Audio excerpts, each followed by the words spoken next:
Anytime you're ready.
And it don't stop.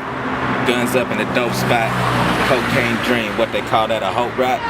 Skip stones, you know, walk water like Jesus. With a mouth full of pills, cock harder than trees is. Wood on the dash, THC in the hash. EPT in the stove, IKK up the cash in the duffel. Master the shuffle of most hustlers too. Hollywood to be in the hood with the customers. Comping is customary after coming through customs with a kilo for these hoes who smuggle the drugs in. Thugging is in the blood is left on the pavement. These blocks is diseases and no, you can't save it. Oh, it's clipping, bitch.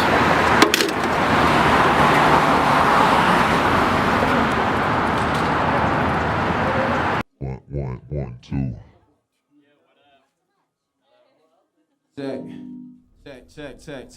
Check. Yeah. Loud. I think it's gonna be loud. Check.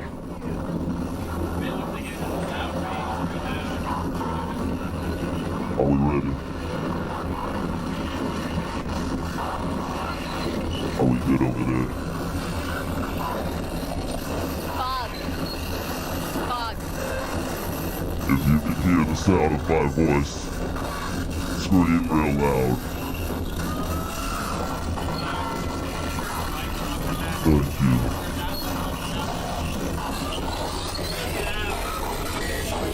And the Wraith Lanterns.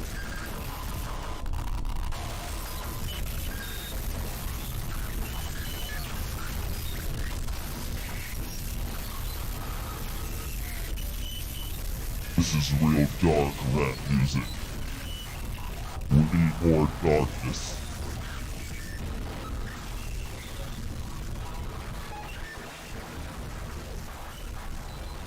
Yeah. Yeah.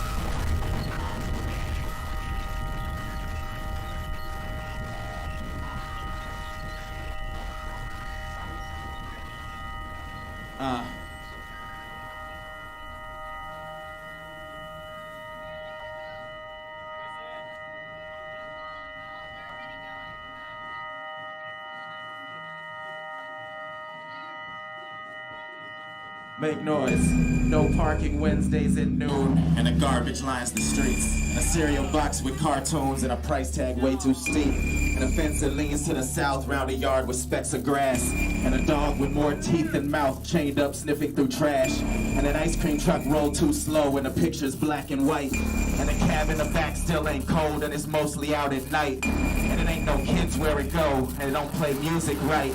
And the kid in a hoodie looks old under the traffic light. And that liquor store sell Patron, but it just sit on the shelf.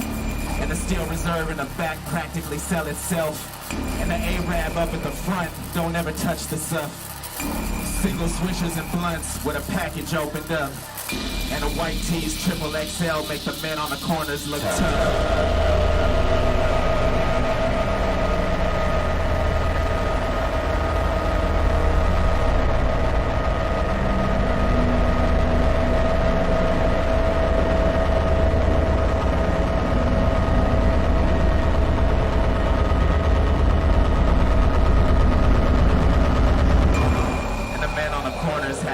And the women walk by straight. Big black and red for sale signs posted up on the gates of every other Victorian with wood over the windows. And someone converses about Jordans while wearing last year's Timbos. And Chinese takeout menus decorate the gates with symbols. And the cats are feral and fat and unreasonably nimble. And the trash is full to the top, no cans or bottles in it. Big bags dragged down the block, clanging and leaking liquid. Expired tags on a Buick and one rim all in chrome. And an older woman in stretch pants shuffles along too slow. Pieces of flowers and a poem falling from a flickering light pole. And a picture of someone it seems somebody used to know. And a buzz in the air from a congregation of telephone wires.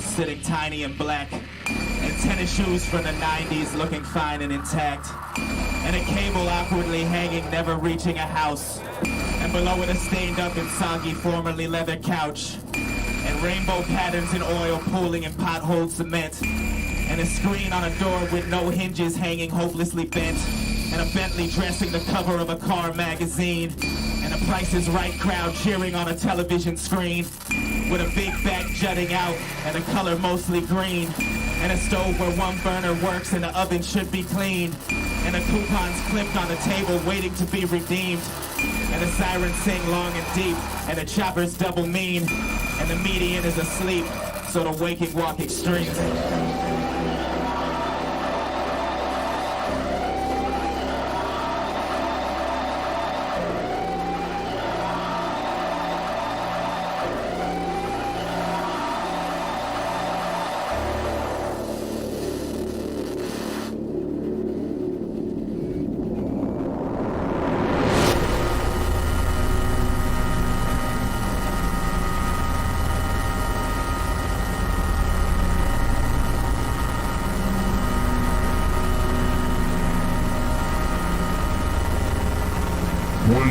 fuck is that? Make some fucking noise, I can't hear you. Make some fucking noise, I can't hear you.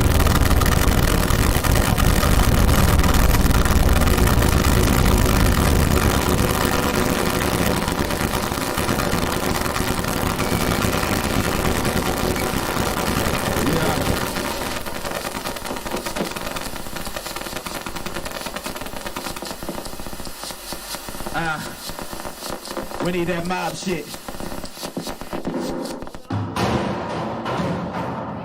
Okay, chop that, screw that up. Hold that, pass that, tip that cup. Smash that, drop that, back that what? Act like you don't give a fuck. Lose that balance, lose that touch. Spend that money, smash them guts. Pop that pussy, beat your chest. Turn that beat up, fuck the rest. Fuck the world, don't take that shit. Put them hands up, sing that shit. Tell that lie, feel that burn. Ride that high, it's your turn. Turn this motherfucker out. Show them what you all about. Twist your fingers, rip your town. Hurry up, it's going down. Call your gunner stabler. Call up your enabler. Live up to the fable. Break your leg, break a table. Like, yeah. Go spring break, go bananas, truck, go ape. Go gadget, go Bosco, go boost. Go get that quad, go get your partner off the club. Go and get your partner off that hubble. Rockefeller, rock the bells, rock a mohawk, lose your L's. Mix your P's up with your Q's. But whatever you gon' do, don't come up in the club on that bullshit.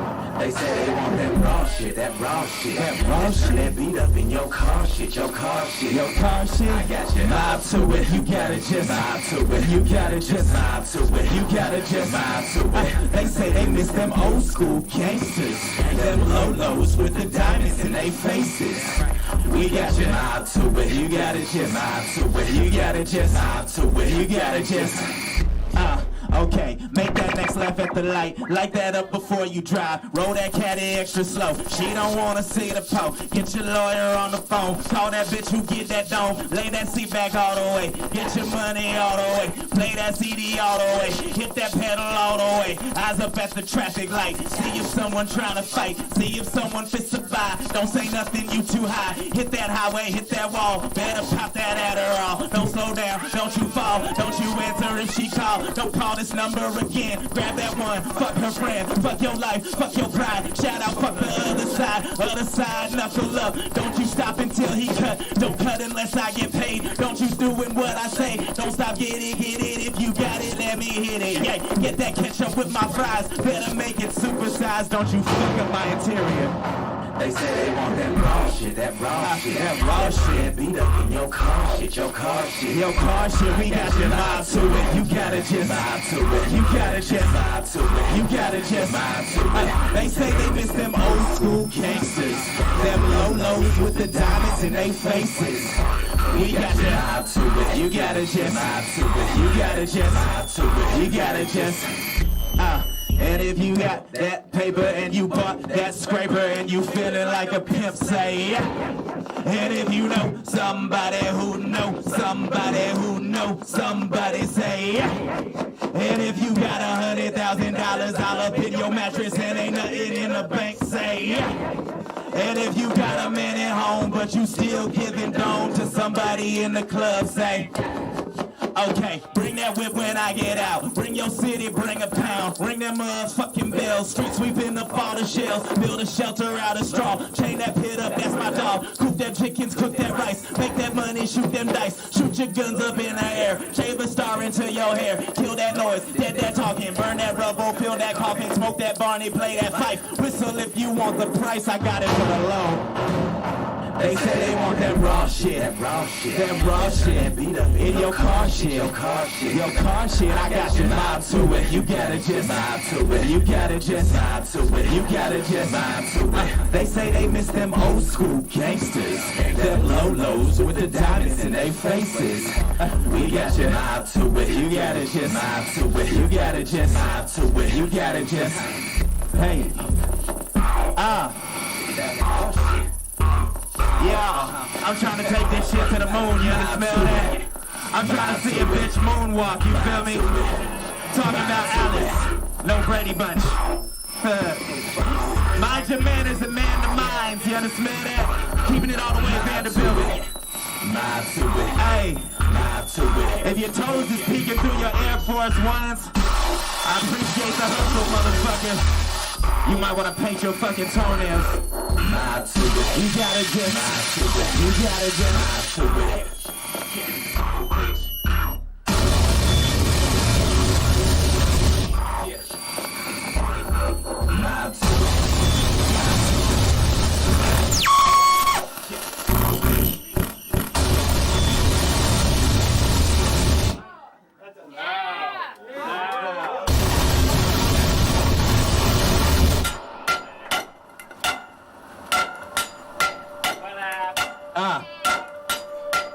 Yeah. It's over. You're gonna love us once we get it gone. We're what the game's been missing, but we've been here all along. They out there praying to Jesus, asking what would home would do. I die for what you love, I slit my fucking throat for you. Blood in, blood out, blood on the dance floor. The Michael Jackson of this rapping, what you dancing for? The Charlie Mansion of this mansion, Marilyn Monroe singing happy birthday to an industry that's full of hoes. Swiss cheese up, when the gun cock they freeze up. So I gun talk, grabbing my cock, me mugging the speakers. We're backed into a corner, every animal attacks. You and me ain't nothing but mammals, you and me ain't nothing. And this rap shit ain't nothing, true instead of spit. You thought you was a peach, they changed you up like you's a pit. And it's impossible to part with partying and shit. Take 3 of these, don't call me, this is a prescription, bitch. Throw your guns up, throw your guns up. Throw your guns up if you getting ready for the.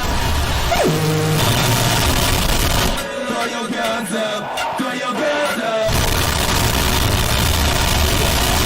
And if you die, you should pump your fist and hold on.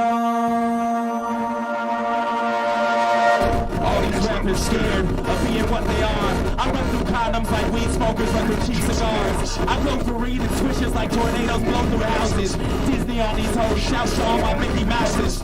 Little plastic coffin, little red Corolla. Little patients, call the doctor, little supernova. A funeral for stars, everybody carry guns.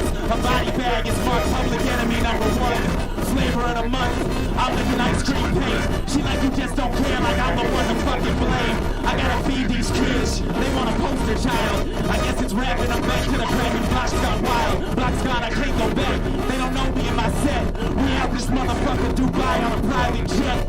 Private Ryan on the screen and captain off a dub. They tried to grab us, so we joined the Mile High Club. Yeah. Throw your guns up, throw your guns up. Throw your guns up if you getting ready for the. Throw your guns up, throw your guns up. And if you die, you should pump your fist and hold on. Work hard for this pimp cup, for the tattoo tears and the chains. Man, I'm really out the memoir, so what? Paper never did away with the pain. Still not how to dress, so when I'm dressed in, never leave it at a western. When I'm flipping, shoot us up in the chest and leave a message. Text that as a western, leave a message. Round here, you the messenger. Can't ask for Messiah, what is I? Cause it ain't no fun, and the homies can't get on my level of on fire. See the tigers, you're behind my like a tiger, so fly. Pick a corner, fire, he'll fly. Quick rush from the sticks to the haystack, quick from you to the side, side high. I'm practically supersized. Practice thugging since birth. First kicks is a new disguise. I stay 10 toes to the turf. Tell them shoot for the sky. Before they see me, I skirt. I'm a dirty motherfucker, riding dirty in a truck until I dirty working up to make a motherfucker hurt. Man, put a hurting on them hoes. Man, put a fortune up their nose. Men know, but men don't know to get low. When we slow in the rest slow. The average Jobu phantom. Clock around my neck.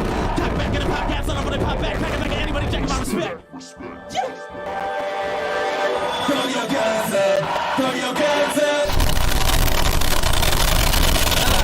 Throw your guns up if you're getting ready for the. Throw your guns up. Throw your guns up.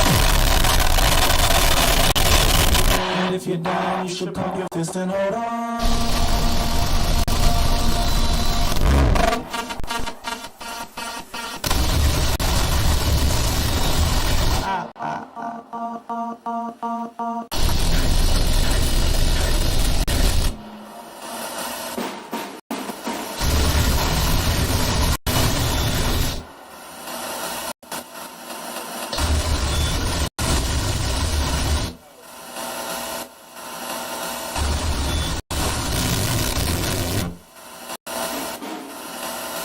Bottle empty on the floor of the Maybach. Lick it slowly on a red stained weed track. Bentley curtains drawn, see the stained glass. Chardonnay and Jesus, broken Reese's Pieces. Broken piece of a Alanis Morissette poster, mostly unnoticed, covered over with Wheezy and Ricky Roses and stripper booty mid-tip drill. Mid-drip killing a strut across the Florida gorilla pimp. Filament glow, lone pole, lone dancer, lone patron. Heavy bass and 808 thud, plus breakfast buffet. Sausage, eggs, and orange juice box. Georgia Tay on stage, Goldilocks, airborne fishnet. Bleak scented air, peach scented hair, nair scented seat. Outside the sunrise repeats the usual. Armor all on the wood grain. Morning again. The night is full of stars. Sunroof phobic. Wind in the face. What you wanted. Money in the mouth, strange metal taste. The headlights on these cars. Bullshit. You walking. Can't see nothing. Bullshit. Can't see nothing. Umbrella and a drink under an umbrella on a beach tower, brought by a set of big tits for a tip. Interchangeable Caribbean island, high-end sandal, striped sunburn feet, French tips. Plastic ashtrays, half-ash blunt, Tennessee orange in the afternoon sun. Rolex with more diamonds than gears. Ice sculpture inexplicably solid for years. Rainbow in the pool spray. Dude ill-feeling swimsuit Gucci. Grill flare barely visible, no grin. Air sticky, hot water, still no swimming. Yeah, 1,000 thread count on the sheets. Jacuzzi bubbles in the bathroom, bubbly. On a heart-shaped ice in a bucket. Platinum rope haphazard on a dresser like fuck it. The night is full of stars. White collar shirt. Over to the third way. Past security, don't say nothing. The headlights on these cars. Bullshit. You walking. Can't see nothing. Bullshit. Can't see nothing. Flex on the concrete. Black gum with tread pattern from fresh sneaks. Shit, gator boot clock paired with stiletto click. Pop Wesson in a holster on a cop's hip. 151 in an Aquafina bottle. Fitted cap to the side, catch the water on the liquor legs. Neon flicker, glitter in the air, powder in a bag. Moving sidewalk to drab carpet with a floral pattern, 70s chic. To the panel walls, sweat condensing on the windows, alcohol. And ammonia for the vomit puddle on the tile. Pipe to the lips, teeth missing from a smile. Clammy handshakes, pinky ring, city in a sequin on a plastic leaf reflecting what it sees. Got a million twisted faces floating over strained neck veins. Popping from adrenaline and wrapped about with fake chains. Nights full of stars. Party and bullshit, Bacardi for the bitches, sips a rock by the pool shit. Queued up for the pool stick. Gotta figure these triggers is gon' pull shit, cool it. This that cool shit, party and bullshit. Fingers twisted like the fuck you gon' do shit. Nights full of stars, can't see nothing. Can't see nothing. The night is full of stars. Glass mostly empty. Night most done. Eyes red, skin pale, ain't no sun. The headlights on these cars. Bullshit. You walking.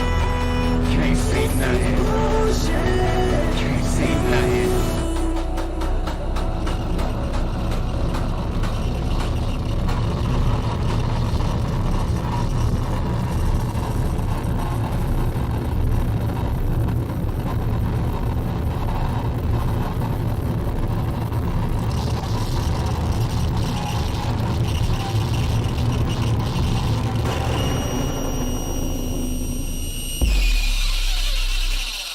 Yeah.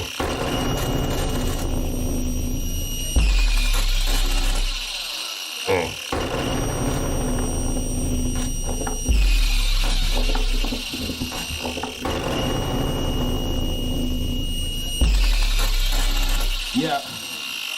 If the speakers cliplet, turn that bitch up. I'm just trying to spit my raps and get my dick sucked. I done came to LA trying to get bucks, so I can spend them on something to put in this cup. Fill me up, gas tank on E, and so is she, and so may we. Menage a three, or is it really 6 of ya? I've been compensating for double vision and listen, which way to the front door? I've been here for way too long, I got here at 4, and it's 4 now. Or do I mean 8? Fuck it, there go my partners, we finna levitate. Trees like a motherfucker, drink like a motherfucker. Which motherfucker wanna try and break a motherfucker? Wow, Like who the motherfucker now? I'm so turned up, can't turn me down. Can't turn me down. Can't turn me down. No, can't turn me down. I'm so turned up, please. I need my shit loud, loud, loud, loud, loud, loud, loud, loud, loud, loud. I need my shit loud, loud, loud, loud, loud, loud, loud, loud, loud, loud. I need my shit. We looking for the downest bitch. The bottom as we call her, the follower like the doctor prescribed it. Hands off, man, avert your eyelids. Get a full magazine if you feeling like subscribing. Paddle like a motherfucking snowstorm. Bitch says you wanna keep it throat warm. I told her better drop it low. Is it go to sterno? It's no normal drinking. I need to see something, baby. How to go get it is nothing, baby. We nothing. Where'd you go? Where'd I go? Shit, I can't feel my legs. I need another one. Pass me that. Drink like a motherfucker. Which motherfucker wanna try and break a motherfucker? Wow. Like who the motherfucker now? I'm so turned up, can't turn me down. Can't turn me down. Can't turn me down. No, can't turn me down. I'm so turned up, please. I need my shit loud, loud, loud, loud, loud, loud, loud, loud, loud, loud. I need my shit loud, loud, loud, loud, loud, loud, loud, loud, loud, loud. I need my shit. Okay, for real though, the lights up but I still glow. I'm chill but I can still go. I'm chill but I can kill though. It's nil though, it's not though. These chicks say they from Oslo. Brought white girl by the Costco. I said I like Maserati. They ripped up their rubbers. I said bitch you must be tripping. I'm dipping, dotting I's and crossing T's and it ain't tricking if I want it. I wanna marry. Fuck there I go again. The dopest motherfucker ever tumbled out for Lopez. Trees like a motherfucker, like a motherfucker. Motherfucker wanna try and break a motherfucker. Wow. Like who the motherfucker now? I'm so turned up, can't turn me down. Can't turn me down. Can't turn me down. No, can't turn me down. I'm so turned up, please. I need my shit loud, Loud, loud, loud, loud, loud, loud, loud, loud. I need my shit loud, loud, loud, loud, loud, loud, loud, loud, loud. I need my shit.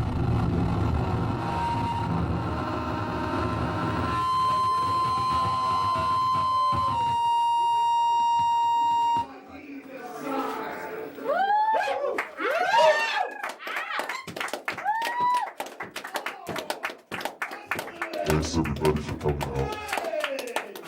You did a wonderful honor.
Okay, I believe we are live. If anyone wants to confirm that in the chat, make sure everything's working all right. Yeah, it looks like David may be having some technical difficulties, so we'll see him in a minute. But yeah, so 10 years ago today, on February 5th, Clipping released their debut mixtape, Midcity. As I understand it, it was less of a cohesive idea as following albums and more just of a collection of all the material you had made up to that point. So it serves also as a sort of a document of you guys finding your sound and developing the style that you wanted to work with. So I guess I just wanted to, just pretty openly being like, how do you feel about this project 10 years later? Watching that footage, or I don't know how much you go back and revisit it, but Wait, so today is actually I thought this was just like the day we could all do it. Today's the actual 10th anniversary. Today's the actual day. I didn't go check. That's cool. Yeah, I've never seen that footage, I don't think. That's the first time I'd ever seen it.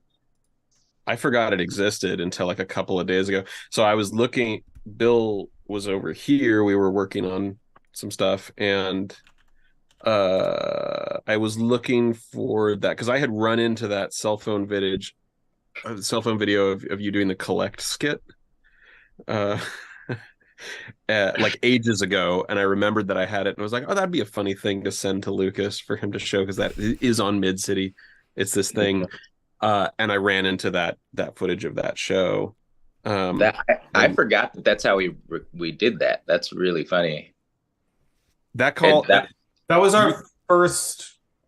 That's our first show with all three of us, right? Like we're like it's the back first into complete show. Yeah, we're like backed into a corner in one of the backstage rooms at Highways. Yeah. During their haunted house, which just was like crammed behind a desk against a wall, all breakfast together. I mean, I think we also all we had the idea that this band was really impersonal and confrontational back then, which is why, David, you're behind the table with us, and something that also because I'm reading those words off the laptop now. Oh yeah, yeah. No, I had the Max Patch just scrolling text files. That's right. I had it set up to... but I also remember we had, in addition to the video, we had a bunch of Home Depot work lights. Yeah, just clipped to the front of the table on a DMX controlled dimmer, like a power strip dimmer, that were flashing in people's faces in time with the music. We were just all about it being as harsh and difficult and confrontational as possible, pitch blackness except for the video and the lights, tons of fog, it being really austere and mean in a way that it turns out the three of us are just not as people. And so it took a minute to realize that we make really harsh, aggressive music sometimes because we like those sounds and we think they're a party, but we also still want it to be a party and for it to be fun, I definitely remember, I think it was we figured out we couldn't really do the show like that when once there was some sort of technical difficulty. And so David just started talking to the audience and just being himself. And we were like, oh, they like us way better if he's people stayed a front man and charming and not just staring at his feet and with these lights flashing in their face. Yeah. They stopped walking out of the show.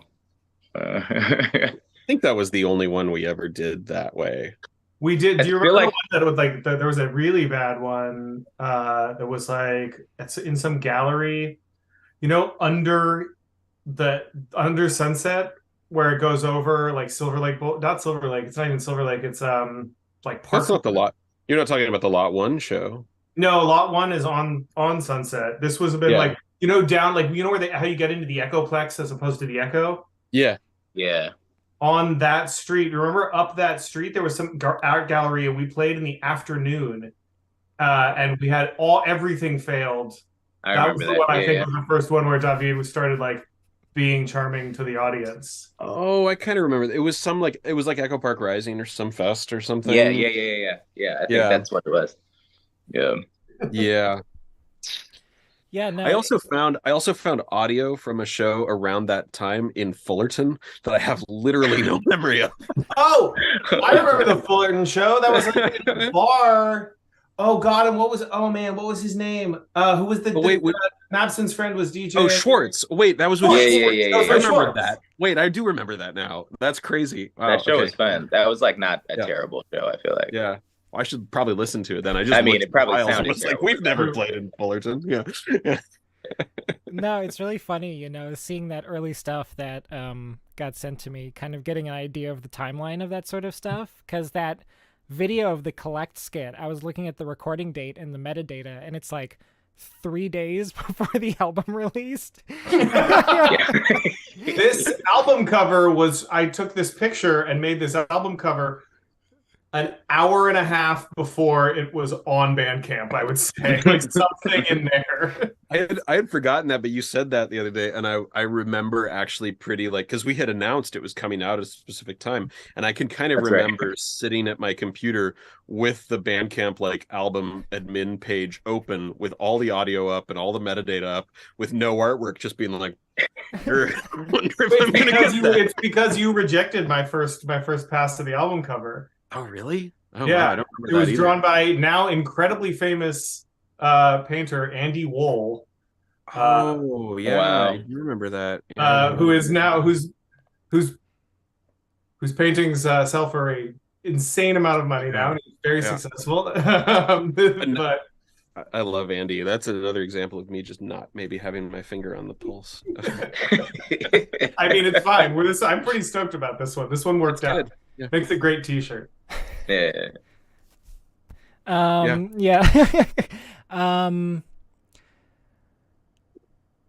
completely lost my train of thought. Anyway, I have questions written down to avoid that, so I guess let's start with that. I was reading over some of the old interviews that y'all did kind of around the time of this album's release, and something that you talk about a lot is the kind of like constraints and rules that you set for yourself, and I know those have always kind of been a big thing in the band. This, from what I understand, from what I read with this album, is that it's built, the two that you mentioned were not having any standard percussion and not having any tuning systems, and I know that's like rules that were broken fairly quickly, like almost immediately. Yeah. And I know more famously, you know, as the next album went on, you know, you removed that first person perspective entirely, but I'm curious, as you've continued making stuff, if you still try to set rules for yourself with specific projects or albums, or do you find that helps, or why do you or don't you do that anymore? We don't do it as much anymore. Yeah, I don't think there are rules anymore. I think now that our albums are like largely very conceptual, we don't need rules for what you can't do, but we kind of all know what does and doesn't go in that world, and we sort of agree on it without having to necessarily make a list of taboo things. Right? Yeah. Yeah. I still keep the first person narratives out of it. But it's funny that that concert was all of the songs we wrote before we made that rule. Yeah. I think it's just Loud and Guns Up, right? That are the songs that existed before that rule. I think everything else. I think there's another one that I think Mob to It doesn't quite follow it either. Bullshit follows. You're gonna Bullshit, love I think. No, it's not Bullshit. It's yeah, Guns Up. Guns Up. I think You're gonna love us when we dead and gone. So Loud, Yeah. Guns Up. You think Mob to It doesn't fall? I don't remember, but Mob to It. My memory and my feeling is that Bullshit is the first one, and it was just like, why don't we like don't use first person in this song, and then that became the rule after that one. That's my memory of it. It was definitely. I definitely said there was no first person in any song because I think it was an uncomfortability with, like, I think we're talking about the same stuff, right? The hiding us behind the table and looking down and not having them see us was about, we can't claim to have, David saying I is what was like, well, he's so clearly playing a character in these songs that isn't him, that we need to have some sort of a distancing mechanism. And then once I think that wasn't working live, I think it was a better idea to remove the first person from the songwriting instead. Yeah, but also like Bullshit like sounds like a clipping song in terms of the writing. It's the one in there where it was like, oh yeah, that's right. It actually like opens up all of these other storytelling techniques that are like that actually are sort of what clipping feels like lyrically. There's one I in About That, I think, which surprised me. Yeah. I listened to it today. I fucked up. We like never hear verses 2 or 3 because we do that live and we only do the first verse. Yeah. I But used there's to an I used I to in the drop second it. verse. When we did the whole thing live, I used to drop it because I was embarrassed. But I just like fucked up when we recorded. Is the fact that a good handful of those songs break that rule, is that part of the reason why you don't perform them anymore, or is it just lack of recognizability from the audience? Maybe. I also, every time we perform a song, I have to relearn that song. And the older the song is, the harder it is to learn. So like that's probably why we stopped performing them initially, and we've gotten so far away from that for me to learn those songs is like I need to study them. Like it's as if I never made them, you know. Well, we could just go back to you being behind the table, and I'll put the lyrics on the Yeah, screen. yeah. We'll just project them behind us with a bouncing ball. Oh, there Then we go. everyone else Yeah, can yeah. do them. We can add back visuals a bit. Just shoot them forward. Yeah, I can't wait for the clipping sing-along show. That's going to be a The wild teleprompter. experience. Yeah. We do. I mean, we've done the same two. There are 2 songs from Midcity that we've kept in for pretty much the whole time we've performed. I mean, story, Story 1, yeah. story, and about that have all About kind that. of, those about that went away for like a year or so, but like we definitely played that. That was the only one we played through the touring for Splendor and Misery too. And those 2 of the songs in Midseed, I feel like the ones that most like defined where we were going. I think like in retrospect, like looking back on it. You know, listening to that, because I listened to the album today, realizing I probably hadn't heard it since it came out. Really, just like that, like pushing play on the whole thing. No, I certainly haven't. I mean, the songs that we've never ever done live at all are very surprising to me. They're better than I thought. That song 5 is fantastic. Yeah, song 5 is pretty good. I did listen to that one recently. Yeah. I had no memory of what that sounded like zero. But yeah, no, I also was like, oh, the two ones I think the best ones are the 2 we still do. Like, there's a reason. I have a lot of fondness for Mob to It. I really like that song. Mob to It is an and I would be thrilled to add that back into the set if anybody ever wanted to. But I remember you like busting your ass to learn how to do the talk box part on there, the vocal.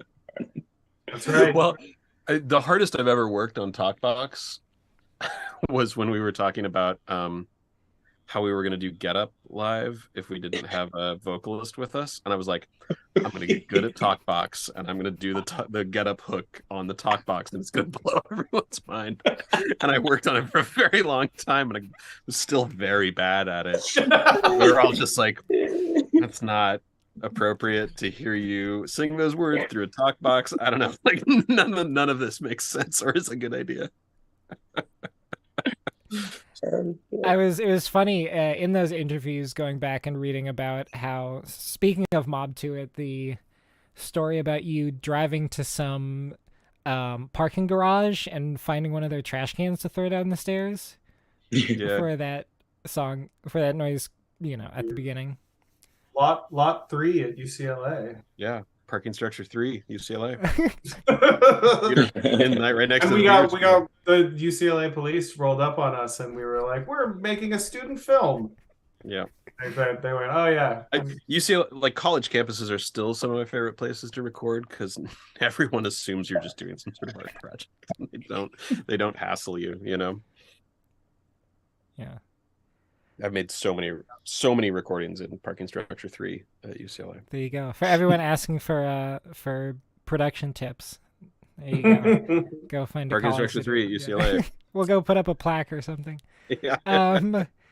So I'm curious. So if constraints aren't really there as much nowadays, I'm curious about the other angle with more like experimental stuff, because I know Midcity, like, people usually associate it with being like the most abrasive project musically, but I'm curious if, you know, as the band has kind of grown in popularity and audience, have you ever felt any pressure to be less experimental and kind of meet people halfway with any of that stuff? Like, I know in early interviews you talked about how there were different expectations and creative freedom when you're doing a side project versus like your main project and what people expect from that. And since this has definitely become the latter, you know, do you think about that at all? There's definitely no pressure from anybody. Yeah, I was gonna say zero pressure to I think we as a band, we have to take full responsibility for ever doing anything that's not as harsh as it could be. That's no one has ever suggested we tone it down. Oh, no. Sub Pop did once when we turned in CLPPNG. They listened to it, and they really and our A&R Tony, who we dearly love, listened to the intro, and he was like, you know, the very first thing that you hear, it's like, it's just a little harsh, like right out the gate. Like maybe it's a little too fast and a little too abrasive. And so we went away and we re-recorded it faster and with more feedback and like much more aggressive. And that's the last time we ever got that note. It's the last note we ever got. Yeah. It was like we made it. He was right though. It was like it was harsh, but it wasn't as good. Like we made it way better. And then he was like, "No, you're right. This now works because it is harsher, yes, but it's also way better." It is. Yeah. It didn't feel like it was like fully in the camp of like being super intentionally harsh, right? Yeah. Like it was sort of a little bit watered down, maybe. Yeah, no, I mean, I think if anything, the opposite, right? Like that we just feel like we sort of have permission because we know people will go with us to do things that are a little like more digestible and poppier when we just have the idea for it. I mean, there's so many things that like ideas that I'll have, I know that are like, oh, I have this like melody in my head and it doesn't feel like a clipping thing, but it's in my head. So let's sketch it out.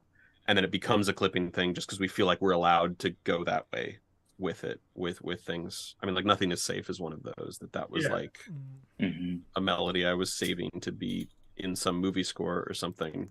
And we were talking about making a John Carpenter sounding like sort of the ultimate, like sort of John Carpenter meets 3-6 kind of thing. I was like, well, I do have this melody in my head that doesn't feel like a clipping idea, but here it is.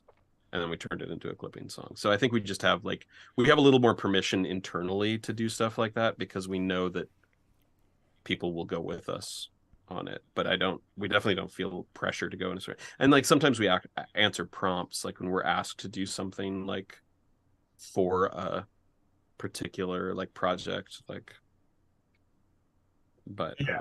I would actually say, like, weirdly, the opposite is so much more true.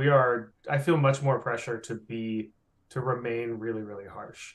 I think people like yourself, you personally, not internally. I mean, when we talk to fans after shows. Oh yeah. They're like, when's the next one's gonna be harsh, right? It's gonna be real fucked up, right? Yeah. Sorry, I guess we're getting old. Yeah.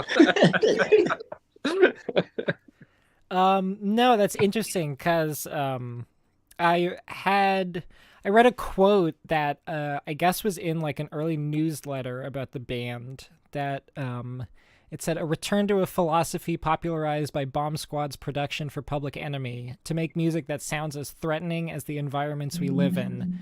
I'm curious if you feel a push to continue kind of escalating that in your music in response to like the increasingly hostile like social and political situations in the United States. Well, I think our music tends to be like pretty specifically themed for whatever like the project or song or whatever we're working on, and they usually take place in these sort of fictional world, these speculative worlds, right? And hopefully the idea of that is that the reason you do that is because those are ways that we respond to our current climate. Like just the idea is that just by focusing enough on the prompt but making it now means that it's talking about now, right? And so and I think for the most part that comes across. to me. And so I think like but we do still like tend to exist in like kind of a menacing world, and we sort of deal with the art that exists in the scarier side of things, right? Because those are the things that the band is particularly good at examining. But yeah, I don't know that it's not. Yeah, I don't know that we ever like set out like this is gonna be yeah, man, we're really gonna fuck people up with this one. This is gonna be scary. It's more just like let's make the song that we're making, and if it's a clipping song, it will do the thing. That makes sense. Yeah, it was it was interesting to go back and read because there was a specific quote in let's see, Atwood magazine where at least before you had made Knees on the Ground, you had described, I forgot who it was, but described the band as decisively non-political. And I know, at least with the more current work, there's a bit of a contrast between how the messages are portrayed, through this kind of very objective, descriptive storytelling style that's pretty common on the projects, versus like the one-off singles that feel like very more like direct protest songs, like Chapter 319 or Knees on the Ground or Fat Fingers. And so I'm curious how your views have changed on how you spread those messages, as the audience has grown. That's really interesting. I do remember like that Knees on the Ground being the first time where we sort of got together and were like, well, we're a band, like all we can do is make music about this, right? Like it's the only appropriate response we have. And so in a moment where like we felt the need to do something, that's what we were capable of doing. And it did open things up in some ways, I think, post that, to us being able to be a little bit more, or feeling like we had to be, I think, a little bit more explicit in some ways, at least in outside of the music, about where we stood on certain things, because like, just not wanting to ever, for any of the music that we make, to be mistaken, to be like categorized into something it definitely isn't. Whereas like, so that did kind of open things up for us a little bit. It has a lot to do with the same issue of like being a side project, right, versus being the thing we do, right? Once it's the thing we do, we needed to put more of who we actually are into it and be more honest about that. If it's like a weird side project, I don't know that it was decidedly non-political. I think that meant decidedly personal, right? That it wasn't an expression of it wasn't a literal expression of our beliefs the way that political rap is generally, somebody, telling you how they feel about the world. So ours was about, and the other thing is, I think there's a real difference between performing music the way we did, being in a scene, right? We made the band for the people who were coming to the shows that we were going to be playing. We were in a scene. We were playing a handful of venues. We knew everybody at all of those venues. We were in a bunch of bands. It was a very insular little world, and we knew that we didn't have to tell those 200 people in LA going to like all ages punk shows in LA who we were, right? We didn't need to warn them, or assure them or reassure them that of what our politics are, right? They were friends. It's one of those weird things where we sort of stopped. There are certain things we sort of phased out, like the phrase "it's clipping bitch," which was, our friends knew that was a reference to Britney Spears, right? And like all of a sudden our album comes out and people who don't know us personally are like, they say bitch an awful lot. We're like, okay, all right, sorry. This was for our friends. We didn't know anyone else was going to hear this. Like the song Face, like the hook, dick in your face. That's a Nicki Minaj line. That's what's funny is her saying she's going to put her dick in someone's face, and then David takes that, which is anatomically correct for him, but then adds clit and gun because it's about. And we assumed the people who were hearing that at the time knew us personally, knew what we meant, knew that these are jokes, and as our audience grew, I think we had to also be like, wait, okay, if you're not literally our roommates and friends, maybe be a little clearer about what we're doing, because otherwise you're like not inside of these jokes and references and the type of work we're doing. Yeah, I saw people like in the chat asking like how many people were at that show that we were I don't know, 10, and we knew every single person. You know what I'm saying? Like Cole is standing front and center. Like, yeah, you can see that's what clipping was. You know, it was a band for 10 people, most of which did not like it. So like, that's who we were making music for. Yeah. I mean, Bill, you say something a lot that I think about, right? Like there's a difference between making something that is overtly political versus something having a politics to it. And describing this band as being decisively non-political, I mean, that honestly sounds like something I might have said back then, because I used to be really kind of opposed to this idea of like I used to say that I didn't like political art sort of inherently, because when you were right, you didn't have to make something that was good, right? And I felt like that a lot of things sort of would lose sight of their aesthetic qualities by like sort of being like politically aware. And it took years of making this band and being in the world and getting older or whatever to realize like what a position of like obnoxious privilege that is, to say something like that, right? And also to learn how to make something that has an acceptable politics at its core, even when you're not overtly saying like something about the political climate, and that's actually really important and really valuable for art to have. So that feels like sort of something I grew out of in a way, hopefully, or I'm still growing out of. I don't know. But yeah, it's weird for someone to have said that it was a decidedly non-political. I'm not sure did you mean that one of us said that in an interview? I believe so. I can double check who it was, but because it's weird, because even then, because like the no first person is so like that has such a clear politics to me. I mean, that was coming from, right, the post-structuralist theory I was, having to teach undergrads while I was in grad school, the sort of, like that definitely had to do with experimental performance art and experimental fiction and postmodern theory, which has such a strong politics to it that we also didn't know we didn't know how to do interviews then either, Yeah. So do we know how to do them yet? Not really, but we're killing it, man. Yeah, but I remember always being shocked when stuff would pop up and being like, "Well, they just printed what we said." Yeah. Wow. There were so many mistakes in what I said. Why would you do that? You're not gonna clean that up.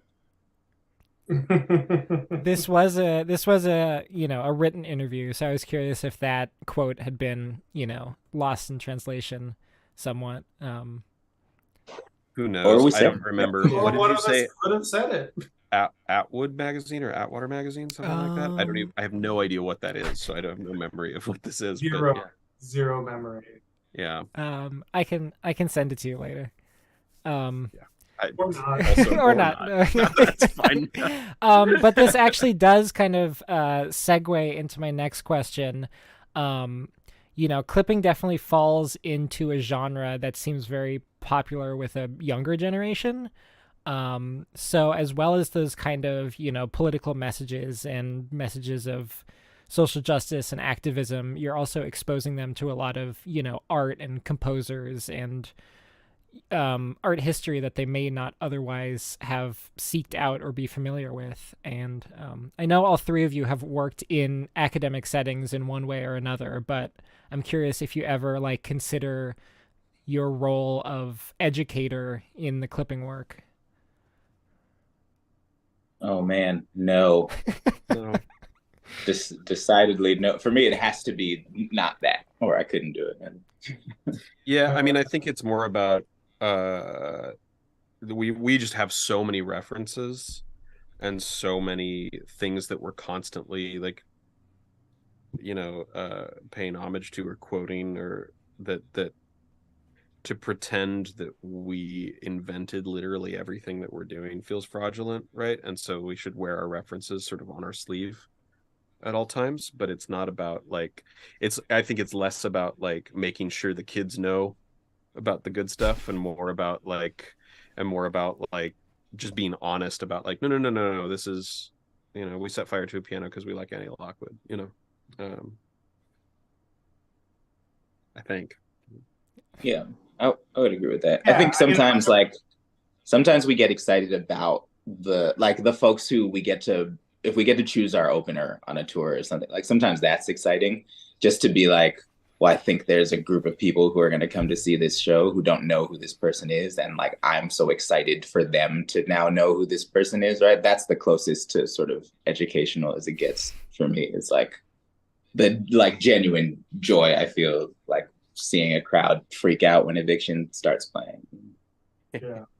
Yeah, I mean, and the other thing is like, I don't know if we do it, if it's ever been like a conscious thing, but as like someone, as when I was growing up, that's what I did was like, when I was very young, it was Kurt Cobain's journal, his list of his favorite bands, and whoever he would like, how else would we know the Vaselines and the Raincoats and the Boredoms, and so many things that like members of Sonic Youth mentioned, or like the later the Nurse with Wound list, right? The list of influences in that in the first Nurse with Wound album are like those become things that were like assignments. It was like, go check out this stuff. I mean, and also like that's what rap albums were starting to sort of feel like in the 90s, where it was like, this guest rapper, oh, if you see their like, I've never seen their name before, gotta go get their record. Like going through the producers on the going through samples, like they all become like, oh, every album is like 1,000 things exploded out that you have to go now trace all these threads that led to this to figure out your next thing, your next obsession, whatever, just to keep expanding and buying more records. And the amount of time I spent reading liner notes is like insane, but like that was it was this crazy sort of treasure hunt to be like, oh, who else, I like this, who else is in, where did this come from? Well, that was the only way that research could be done back then, right? I'm not sure that's certainly not true anymore, right? I mean, the way the internet works and the way that like media is sort of served to you, like I definitely remember being a teenager in the 90s, like having it feel like I had to do so much work to find anything that felt like it remotely spoke to me, but I'm not sure that's true anymore, right? Maybe, I don't know. So I think that's why that's just part of our history is just we give out the references just in case there's anyone else out there. If there's any versions of us as folks. And we like to tour with people we like, and we like to put people we like on our records, and like like we also just want to surround ourselves with the people who we admire and enjoy and think are worth being around and listening to and watching. Absolutely, yeah. I know someone asked, let me see if I can find who it was, but they asked kind of if IKEA Viking, they asked what the process was like in getting artists, like, obviously the style and production you're doing with clipping is not the typical hip hop style. And I wonder if the artists that you reach out to are ever kind of like taken aback by that. We say this all the time, like every time we send a track. We used to think when we first started, oh, maybe we need to make like a simpler, like a rappier sounding version of this to send people or whatever.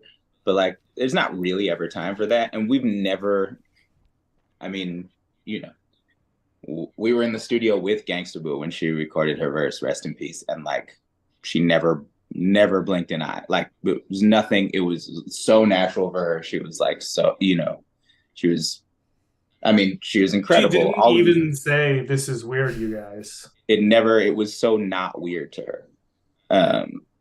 So, you know, and pretty much every rap feature has been like that. Like, I think people don't, musicians are weird people. Like, if you do this, it's you're like so inside of it that, like, I don't know. I mean, I hang out with a lot of rappers. All of us are weirdos.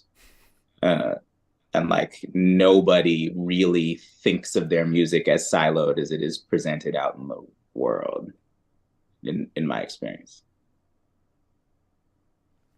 Yeah, nobody's. Well, no, Funk Strong paved the way. Someone just said that in the chat. Funk Strong. Oh shit, yeah. Totally. That ODP I mean, Funk Strong thing. that is a real influence for us for sure. Funk Strong. I mean, I can remember sending Cakes a few beats before there was one that he liked, but I never got the impression that it was like, oh, this is too weird. It was just like, no, I'm not feeling like I could be my best on this, you know? Yeah, it's never been like too weird. It's just like, it's been like, oh, that's I rap faster than that, I rap slower than that, something like that. Almost no one's ever like flat out said no to anything. Even Cakes, we just kept sending him things until he was happy. Until he was like, oh, he would have been like, he would have done them, you know? Yeah, anyone who said no, it's just been like, we can't afford them, usually. No, I wanted to follow up what you're talking about those kind of that, you know, rap history and influence, where in one of the 2014 interviews I was reading, you talked about how having like a really scattered fan base, which seems like very prophetic given this interview is happening through an online community at this point. But it also goes against kind of how regional rap has always been in regards to, you know, how people categorize it. And so I know the band owes kind of a lot of stuff to different regions, you know, the Bay Area, LA, New York. And so I'm curious, how do you feel these days about, like, is there a place specifically where the band like has the closest roots to, or? Wow. That is such a good question. It's such a, like, it's so astute, because like the three of us are of the age where like regionally specific things really matter, you know? And like, but this band is also a product of the destruction of that, you know, of the internet making that less and less true. But I do think it's still like, we came out of an experimental music scene in Los Angeles. Like, that's where this band is from. And so it did still start regionally, but it is also like, you know, the CLPPNG album release party was in Moscow. Like, that's where we played the day that album came out. Well, we the thing called the release party was at Maria Garcia's gallery, Mata, right. which is about the size of the room I'm in right now. Yeah, could fit about 25 people in there. But the show we played on the day that album came out was in Moscow, and all those kids knew all the words to the song. But like, yeah, it's really interesting, and I don't know. I think like but so like that scene is like the regionally specific thing for this band. But then I think in terms of the music, it is pretty all over the place. I mean, I always sound pretty Bay Area. It's hard for me to turn that off, but like we're generally like, I'm really specifically stealing cadences from whatever makes sense for the song, which usually is like me looking to a region and making a choice, you know, yeah, for the song's sake, but that has less to do with the band. Yeah, well, I mean, you know, called the album Midcity because that was sort of right. We're not actually from LA. We did live in Midcity when we made the album. Midcity is a neighborhood in LA if you don't know it, but I liked the sense. I like the that it's almost sounds, if you don't know that's the name of a neighborhood, that Mid-City sounds like a synonym for inner city, that it sounds urban, that it sounds in between city almost, like mid. So it's before kids were calling things mid as slang. So mid could mean between. But yeah, so it was almost like, yes, it's specific to LA, but also every city in the world could have a mid city, right? Because it's such a generic term.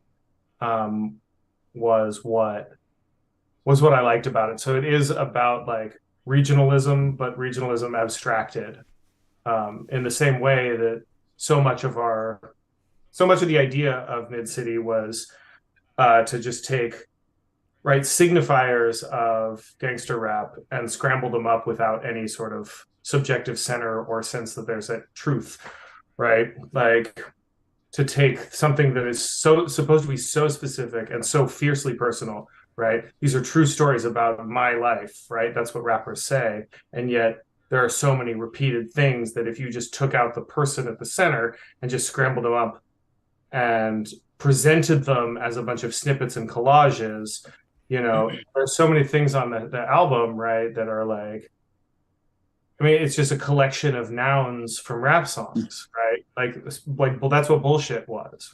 That was the idea, right? It was just nouns from rap songs stuck together in like this sort of haiku, fleeting moment, sort of snapshot thing. And so the mid-cityness was both about the specificity and its lack of specificity, right? Because we are, you know, I think anytime anyone says anything writes about us, we are an LA band, right? Even though two of us are from the Bay Area.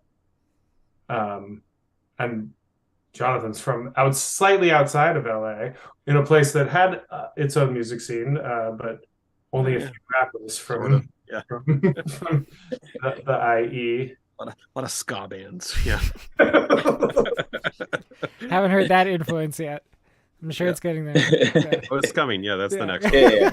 Wait for the next one.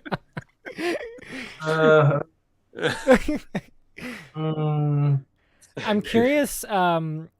Yeah, so not having like, you know, LA being the closest thing you'd call to like having the roots of the band.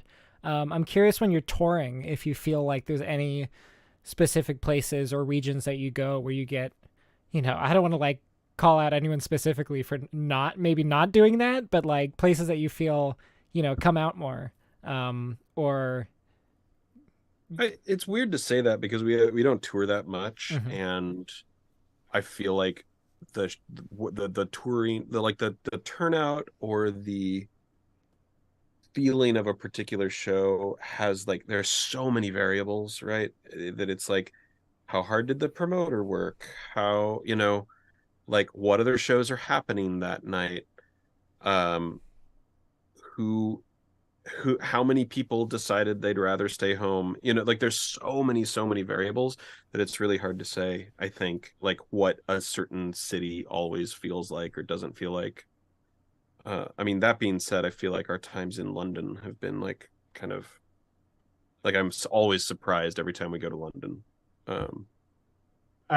I mean, this last tour was that over and over again, honestly. Like it's true. We didn't have a bad show. Yeah. We didn't have a bad show. We basically didn't have, there were maybe like 4 that were not completely sold out, but then they were all pretty full, and there were so many shows that we would a city we'd never been to before, and we'd be like, okay, well, it's not going to be a lot of people here because we've never been here before, so they probably don't know us. So we can have like maybe a chill night. We don't have to go super hard out there, and then we'd walk out and it'd be fucking sold out, and everyone would know all the words, and they'd be going insane. And David would be like, "Shit, I guess I'm jumping up and down and screaming the whole time. Like, fuck it." It's our cross to bear. No, I'm just saying, like every city that we think we're not going to be popular in places. No, like, I know. that don't have like. And we all talk that way, like, oh, we've never been here before, so no one will clearly be at the show, as if that's the way that people hear about music now, right? As if it's like That's how old we are. Yeah. Because we remember Yeah. you had to like. Yeah. There are no flyers on the telephone poles, so no one's gonna know about it. Yeah. It's like, I remember that last time Clippin came through. Town will never be the same. Yeah. No, it's funny. I mean, I think of it that way too. It's super funny, but it's totally not how it works, right? And it has no bearing anymore. There are also a lot of places. But it does have bearing on promoters. It does have bearing on like what promoters will give you. Like on the business end of it, it is like it's totally about like where did you play last time? How many tickets did you sell? You know, how did the show go? Like it's very much related to your history in that place. So even if you're like, you know, record has done really well, or you've like, you know, your streaming stats are like really good in an area, it kind of doesn't matter. Like if you haven't played there before, it's like people seem to be unwilling. I don't know. Yeah. I don't understand. Well, I don't and understand the people at the shows also would be like, I can't believe you're in this city. I never thought you'd come to this city. I didn't know anyone liked you here. So like we got as a if lot. it's as if it's up to us too, right? At this point, Yeah. like I mean, like people are planning routes and like and we're getting we're getting put something to put in front of us and we say yes or no, you know. But even then it's like so much of it is just about practicality. It's like, well, you have to go from this place to this place and you have this many days in between, and so where do you go, you know? But He'll be back. No, yeah, that's interesting. I wanted to go back a bit to Midcity specifically.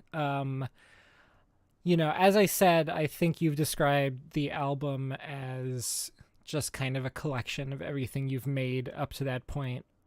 But I was curious if you remember, if there were any, you know, songs or ideas that you have developed that didn't quite work out at the time.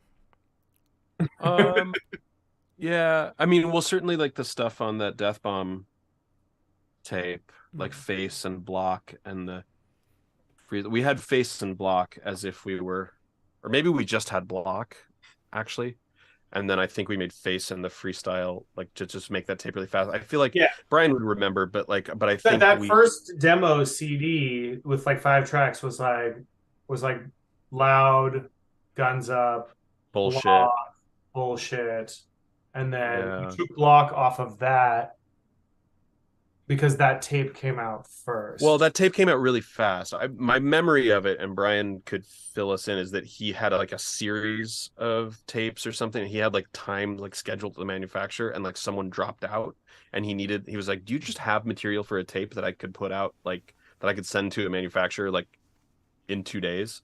And my memory, which is failing and probably wrong, is that we then wrote Face and did that freestyle like really fast. Yeah, exactly. We wrote those that tape. Well, because we needed to write enough music to go. If Block was on one side, we needed that much time to fill that time. And Brian was also like, that was shorter than I think he expected from us, but also we were like, this is what we have.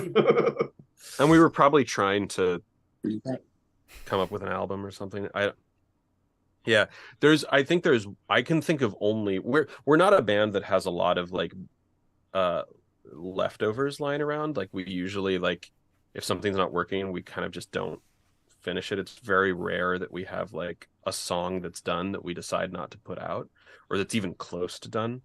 There's like one track, like one beat that I can think of that didn't make it onto Midcity, that I think we have one verse on or something, that we always just meant to do something with, but never did anything with.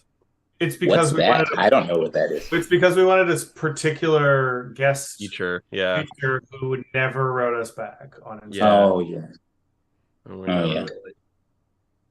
Never really figured that out.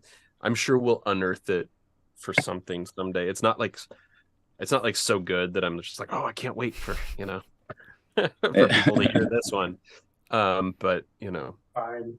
It's fun. as we comb through archives. The beat's kind of good. The beats it's okay. It's a good idea. I don't know. We don't have to keep talking about this thing people can't hear.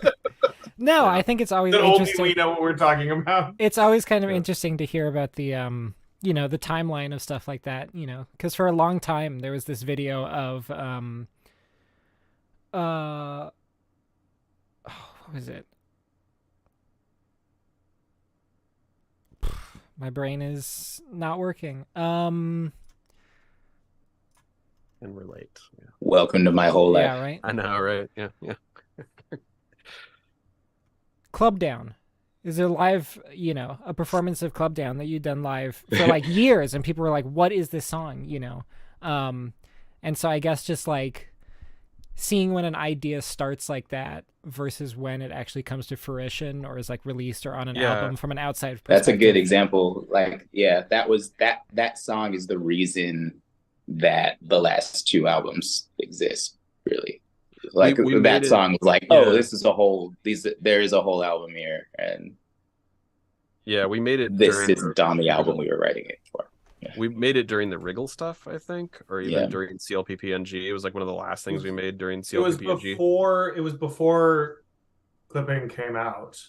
Yeah, but I think it was in between us having turned that. But it was in. we had turned We were it in, just like, and we were just just, like, let's make more that's stuff. what a lot of the Wriggle stuff. A lot of the Wriggle stuff was made in the 6 months between turning that album in and clipping coming out. Because at the time we all still lived quite close, and we were just kind of riding this high of like working all the time, so we just kept working, we just kept making songs, and then we had that Wriggle EP pretty quickly, not necessarily knowing that it was its own EP, and Club Down was part of that, and we took it off of that, whatever that project was going to be, and said, this is going to be part of this whole horror record we're going to make, and that's going to be our next project.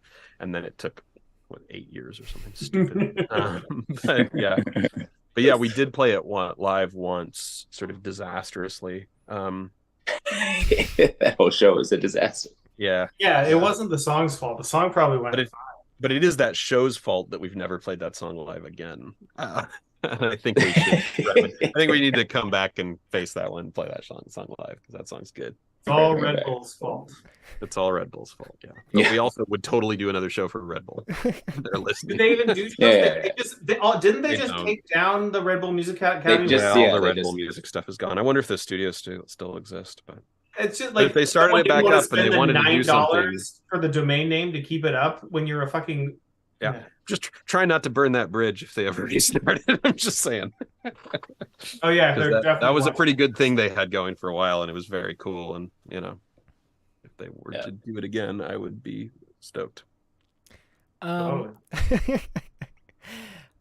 know that kind of at the time that clipping started, all of you had, were working in other projects and had a lot of musical experience, but were there any kind of things that you wanted to do production-wise on the album that you couldn't really get the means to work out at the time? Well, like Run for Your Life was an idea we had while doing Midcity, and we didn't know how to do it. It was a much more complex and like goofier idea, but the idea that David would be rapping sort of in front of the camera, right? like right in front of the microphone, and cars would pass playing different music that would sync up with that. And we were just like, we're not really sure. I mean, we could have figured out something, but it wasn't like clear enough in our minds of exactly how we were going to do it with the resources we had and the people we knew and the like tech we had available, Yeah. From a like writing and performance perspective, like every song starts for me, like there's what I wrote, and then we start recording it, and then there's the edits that happen in order for me to actually be able to deliver the thing. And like I wasn't nearly as good as I am now then. So like a lot of things, those edits were way more drastic then. I think we get closer to the idea. I get closer to the idea these days than I did back then. Yeah, it's pretty actually, crazy. Sorry, go ahead. No, I was just gonna say, listening to Midcity for the first time today in years. Yeah, you're a lot faster a rapper now. And just better. I'm just better. I was like also just like not even just on the speed thing, but like No, it's pocket really stuff. You know, working with Steve so much will make you a better rapper. Our mixing artist is like one of them do it again kind of guys, you know. yeah. I mean, but it is kind of crazy. Like you have gotten. I mean, not that. I mean, you were always great at rapping, but you've gotten so good at recording now that it almost feels like cheating when we record. And you'd like do a take, and we're like, well, I guess we should do another one because that's what you do. And then we do a second one, and it was like, well, that's also good. And then we do a third one, and we're like, I guess we're done. I don't know. You know, like we use so few takes now, and there's so few edits and things, and it like to the point where it feels like to me like it was like, are we being lazy? And then you listen back, and you're like, no, it's just good. We can just move on. I wish making the beats was like that. I still feel like we don't know what the fuck we're doing. But yeah. Yeah, no, I always really enjoy that kind of stories about, you know, the production or the field recordings that went on behind the scenes, because, you know, a lot of these are kind of, they're sounds that are hard to like parse when you don't know. Sorry, what'd you say? Sorry, I'm just that now I'm embarrassed. Oh. You always gotta one up. Do I have to go get my other cat? No, I'm not. It's just like they're like, I heard you're on the internet, Dad. Yeah. You know, it's interesting to hear those stories because there's not really, you know, you don't talk about it in the liner notes, and there's not really like behind the scenes documentary or anything like that. Besides, you know, the ones that you've kind of talked about already, are there any, you know, specific things that you remember doing on Midcity where you're like, well, I mean, so there's the what is it called, the skit, the overpass skit, underpass, overpass, the one with the beeps. Yeah, that one we recorded on the street, like we were driving. I don't know. We used to all three of us go out and make field recordings together. Like we used to all three just go out and drive around. I know where that. I know where that. It's like under the 110 on like Pico or something like that, right? Exactly. Yeah. And I think we were out field recording, and we recorded that while we were out. Like I remember us recording I live near some oil derricks on La Cienega in Midcity, and we went and recorded those. And then we also did, I mean, the last track on Midcity, the Get Money thing, we were all three in the car. That's recorded in a car. Like we made the phase piece and like put it on a phone or burned it on a CD or whatever we did at the time. And I think it was, David was your driving. car. You were driving. David was driving. I was in the passenger seat, and you had a microphone. And I was in the back seat with a mic. And we played it through the sound system of the car and drove around with the windows open, and then like mixed that back together. The thing that happened on that, which maybe we've told you this anecdote before. I have this memory of us telling you this anecdote before. Yeah. But tell it again. It's funny. We were like, oh, let's drive through the alley that the smell is in.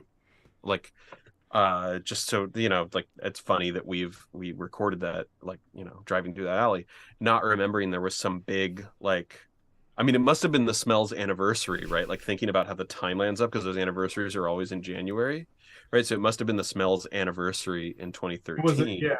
So it would have been the 15th anniversary or 16th anniversary or whatever it is, because it's exactly 10 years ago, 15th. Right? 15th. It would have been the 15th anniversary. And we realized that there was this big event happening at the Smell that we totally knew everyone at and were supposed to have been at and weren't there. And so we all kind of like ducked in the car as we slowly went through that. So there's that bit in the Get Money outro where you can hear a bunch of voices suddenly. I feel like you can even hear Brian Miller's voice in that, because he was definitely at that show as we like sort of creeped through, hoping nobody would notice it was us recording the outro skit. We're us blasting the words "Get Money" in the car as we creep by the Smell, driving past all of our friends. Yeah. And we are pointedly not at the No Age show that night. Yeah. Being real dicks, yeah. Oh my god. That's funny. I don't know what other field recordings are on Midcity. I certainly don't remember. Ashcan getting kicked down the stairs. Oh, there's the wood hammering in Geta. Oh, yeah, we that's recorded that I think just in my garage here. in the courtyard. Right? That's Yeah. nails into a pallet in like pieces of like a pallet. Yeah, I just remember that being one of the ideas of like being a very like no rhyme or reason for it. Just like I feel like there should be hammering. Well, that's also listening to this album. That's what I remember most that we don't do anymore, and I think maybe we should. Is how many of the sounds in those songs were like, okay, here's one sound. Here's a sound it doesn't go together, that it doesn't go with at all. A third sound could make them make sense together, right? And then we'd be like, okay, we made a verse. Second verse, what happens, what changes in the second verse? And sometimes it would just be like, whatever the first thing someone said that sounded far away from what this song already sounded like, we'd be like, yes, that.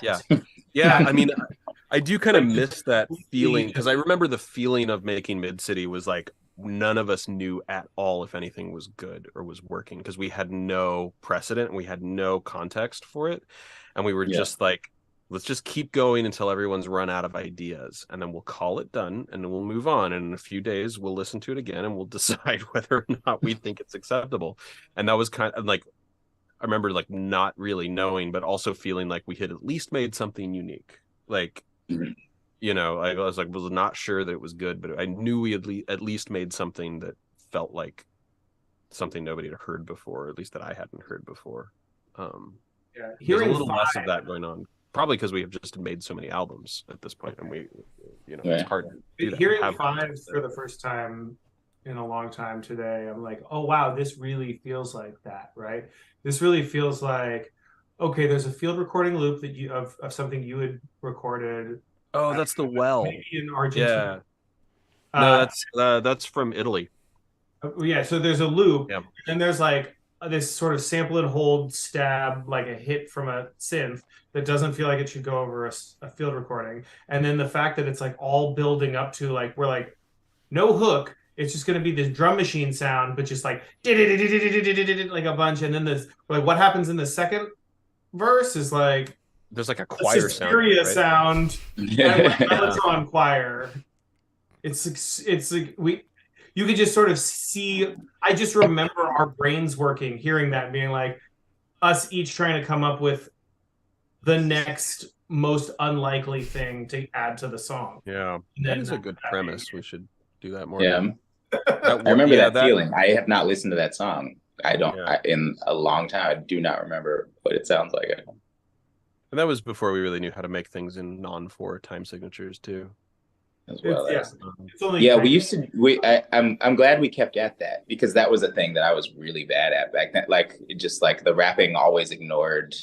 I was rapping in the time, but like it wasn't using it to its full capacity. And that was before I'd learned sort of in the beat making that it was like, oh, if you're making something in 7, you figure out a way to subdivide that measure, and you're really consistent about it. And then when you break it, you break it intentionally, you know, and to create these kinds of like you know, these things that don't feel like they're in weird time signatures. And that just really feels like it almost could be in 1/4 that song, as far as I remember it, right? That it's like not really dealing with the 5 in the way that it should. I don't know. I should listen to it again. I haven't heard it in a million years, but Was that part of the reason behind the time signature changing in story 2? Was it like a bit of a challenge for yourself?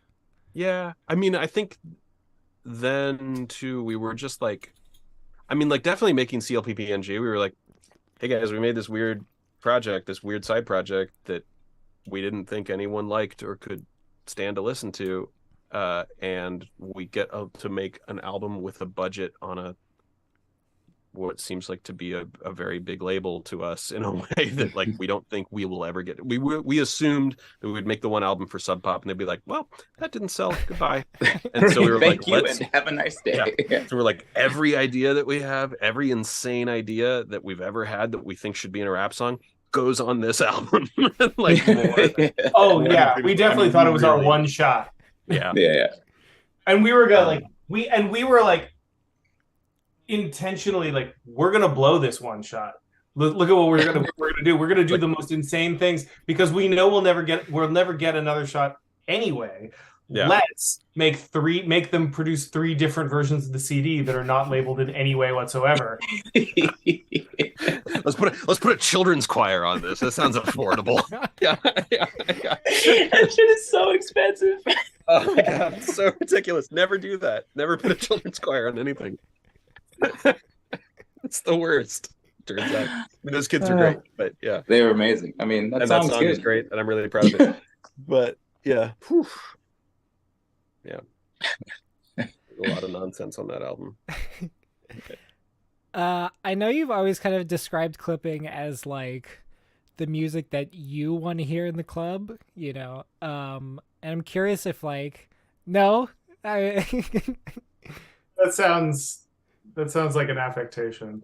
Possibly. I'm not trying to hear clipping in the club. But well, I don't literally want to hear. I mean, I don't go to clubs at all, but like, I don't literally want to hear clipping in the club because we made clipping. But like, I don't know.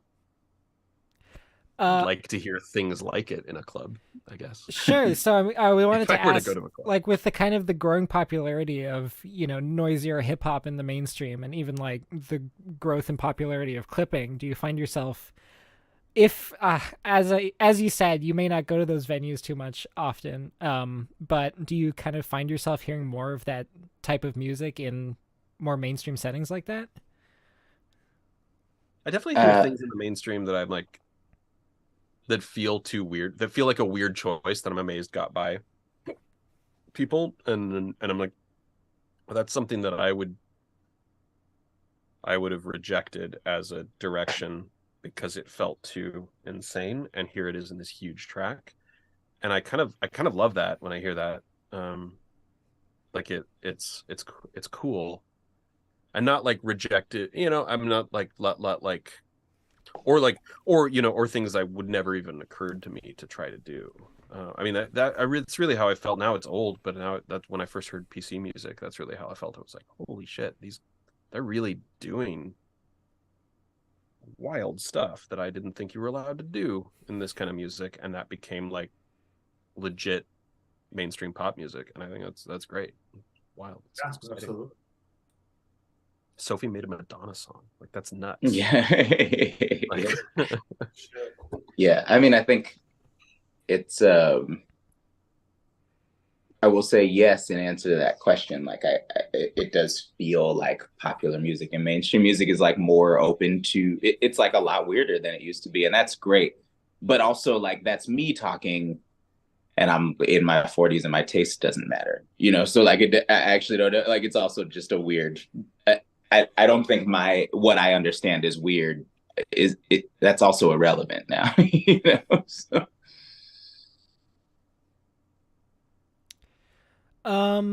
I read a really interesting like breakdown that you guys did as part of a series called Silk Screens, where you're talking about the production of Bout That and like all the elements that went into it. One of the things that you talked about was using like pink noise that had its cutoff values that were being changed every bar. And when I was listening to that element by itself, it was like super reminded me of the production on Baby Don't Sleep. I don't know if that was like an intentional correlation, but I'm curious if you ever find yourself like re-examining your older work to look for inspiration in that way. They're definitely like, I mean, Baby Don't Sleep is a good example because that's like a track that we made with a very specific rule. There's just like, to make 4 sounds and we cut between them every bar, you know, was the sort of rule. And we kind of break up the pattern of it, but it really is, that beat is really 4 sounds and you just switch between them on the bar. And that's what gives you the sense of the rhythm. And we've gone back to that.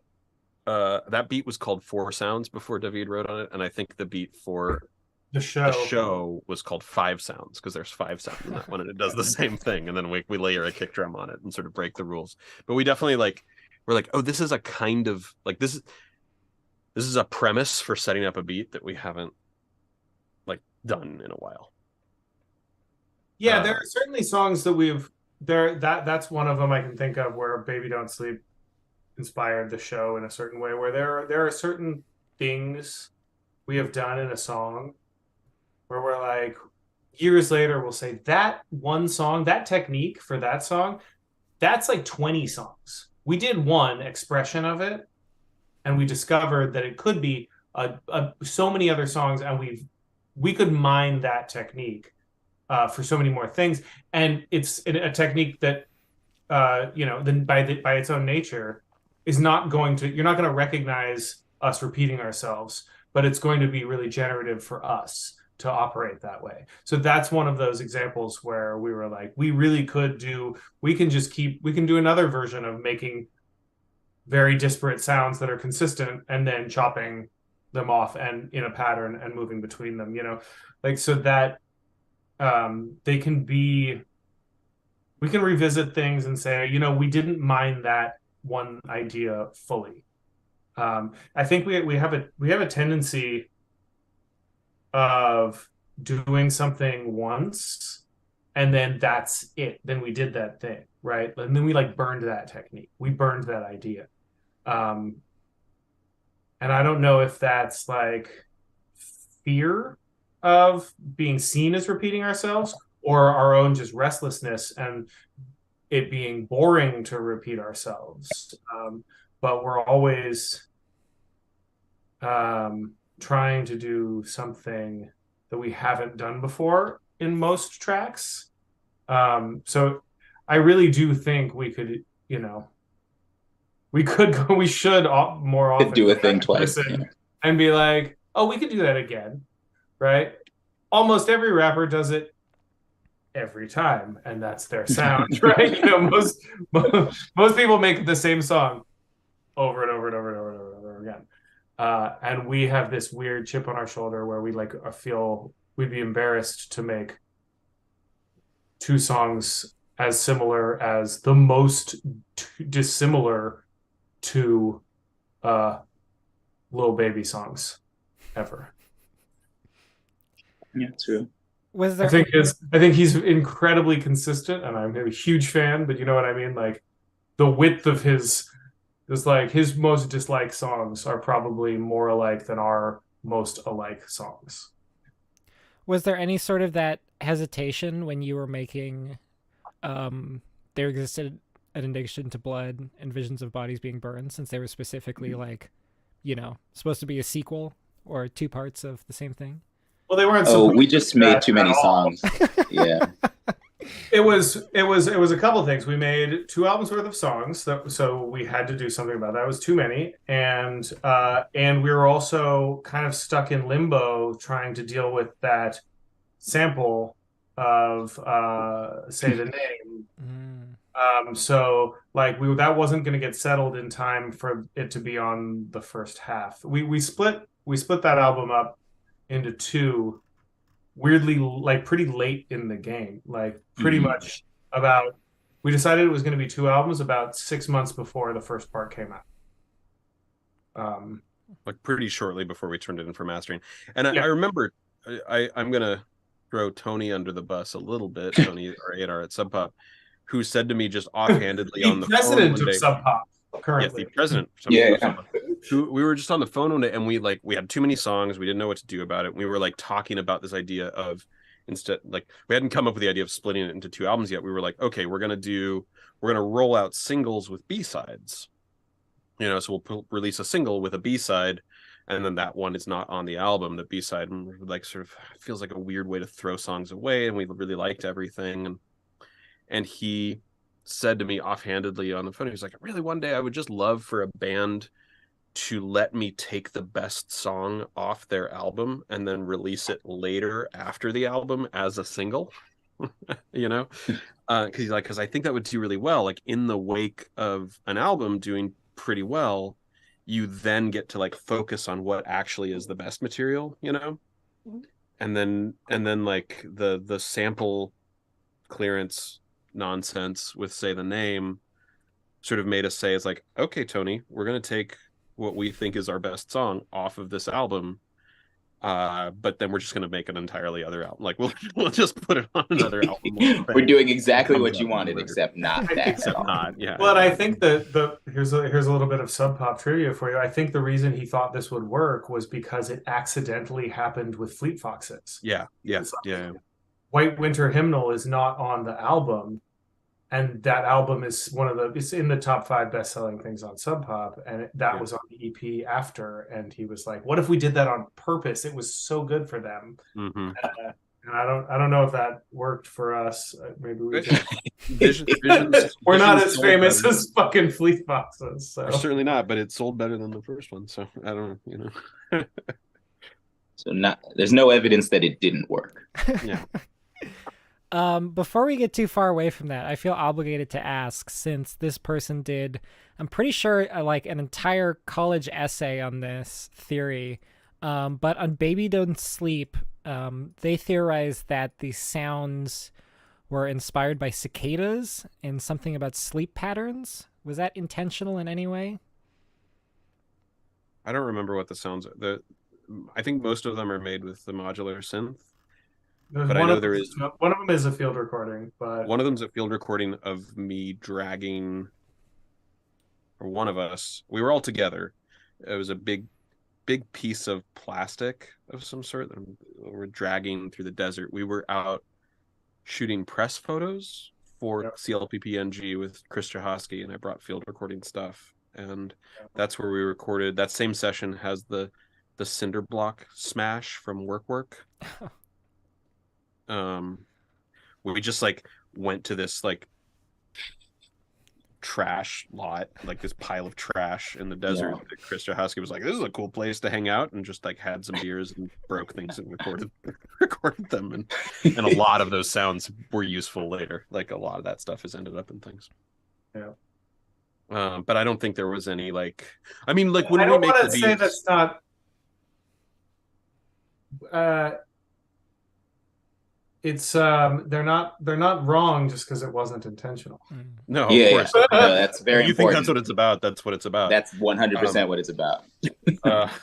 But when we made the Baby Don't Sleep beat, I don't even know that we knew it was for the Splendor and Misery record, right?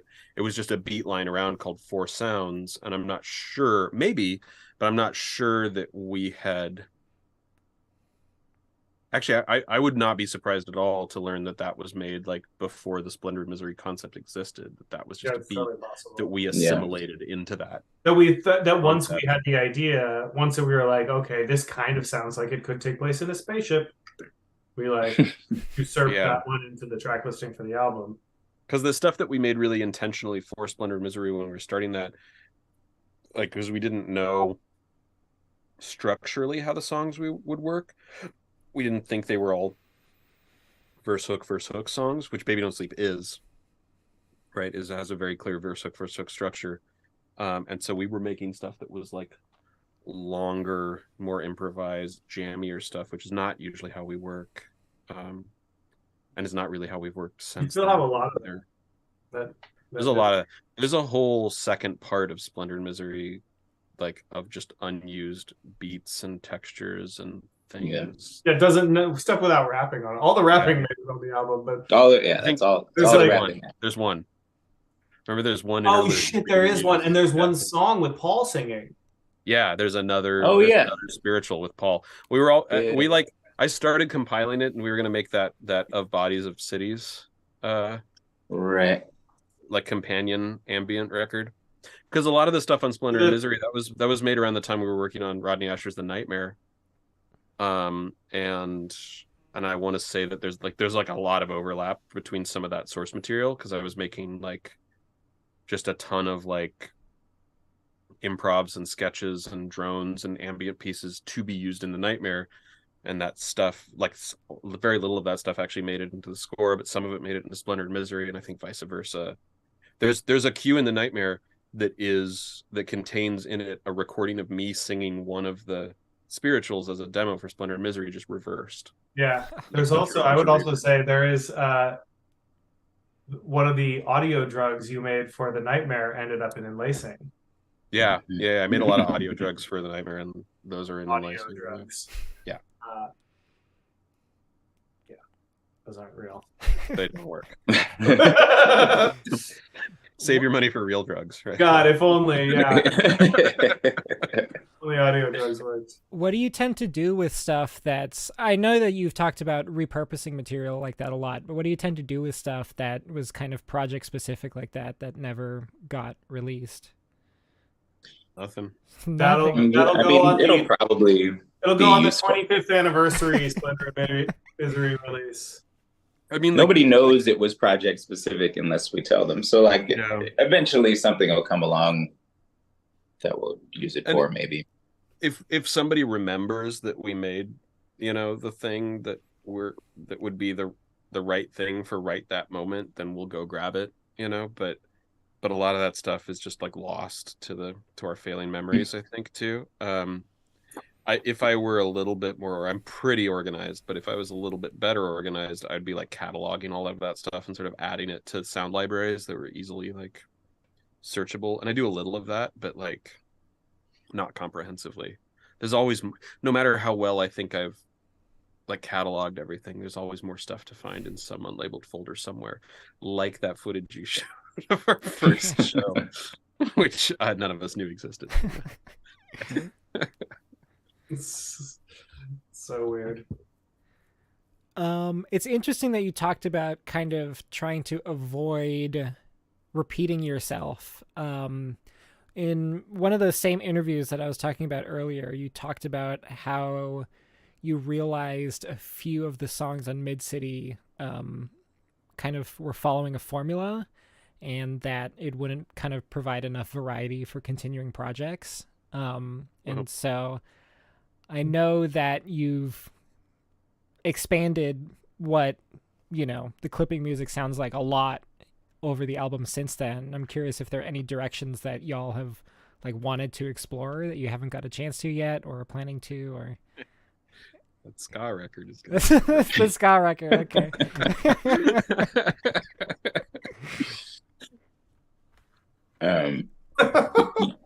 I mean, yeah, there's always stuff. There's like a lot of the nice thing about this band is everybody in it gets like better at doing the thing as we get older. So like it means you can do more. And like now that it's become sort of like the main container for music key things that we do, like we get to do more and more of that. So it's just a lot of songs start with one of us being like, hey, I've always wanted to do this thing, or like I have this idea that I've never done before. And then eventually that idea will find a home on a project. Yeah, I don't see the three of us running out of ideas. That's never the problem. The ideas are not the problem. They're just not always good, but sometimes the amount of ideas is not. Well, I'm just seeing now not only have you got fans pressuring us to make the Christmas album, but now it's a Christmas ska album. So, but at least we can get it done all at once.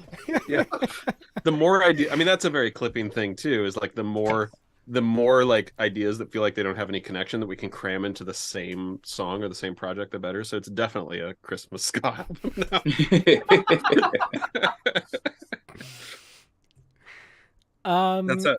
That's how our albums end usually, is like, oh, okay, what are all the ideas that we said we were going to do on this album we haven't done yet? Let's put them all in one song. We make one more song, and that's how the album's end. You have a good example of that? Pain Every Day. Pain Every Day. A really good example of that. They were like, oh, we didn't do anything. We didn't do anything. Yeah, the EVP recordings. We don't have something in an unusual time signature, and Jonathan, I didn't get to make wanted to program a breakcore, like a really extravagant breakcore thing. Like clearly, those need to be the same song. Yeah.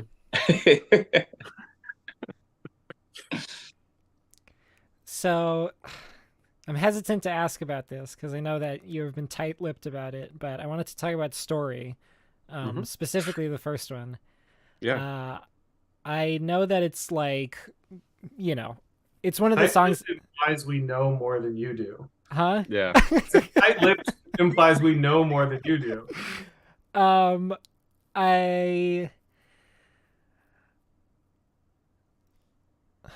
Sorry, I'm reading my own question. It's one of Midcity's like most popular songs still for sure. And as its narrative has continued, you know, you've kind of been tight-lipped about it, of course. I'm curious why at the time you decided to expand on that specific narrative as opposed to one of the ones that you put on any of the other songs. Was there already kind of an idea of doing that extended series at that time? No. No. Guys, should we be we more made- mysterious or should we be honest about this question? I Because think we also, could be. I don't know why we even called that song "Story." Did we just not have an idea for a title? It's not like it's the only like story songs are part of. No, it was just the one that we were like, it's the one we made when we were talking about story raps. You know, like we were having a conversation about like that thing. And I think I had just been listening to that Meek Mill Tony story had just come out on repeat. I was like really into that song for a while and thinking about all the other songs like historically that do that and how that song like fit into it. And so we were having that discussion, and I think that's why that song is called Story. But what I liked about that one is that it was so clear that there were going to be more at the end of that one. I don't know that that was what I ever intended with this one, but like one of the things I really liked about that song was that it set itself up for sequels. But it definitely, like, that song doesn't have a hook, you know, it just kind of goes. Right. And so I remember kind of debating what we should call it. And I don't think yeah. Well, because the other thing about it is, as far as Jonathan and I understood, we programmed hooks in the beat. Yeah. And David just rapped straight through Ignored them. Yeah. And we were like, which I like, and is a thing we should do no, more. it's great. I mean, it's that is a thing that we do on Midcity that I don't think we do enough in other songs, is that the rapping and the beat are doing two different things structurally, just overlaid on top of each other. That's a thing I miss. I think that's kind of a cool way to work. Yeah, and I don't remember.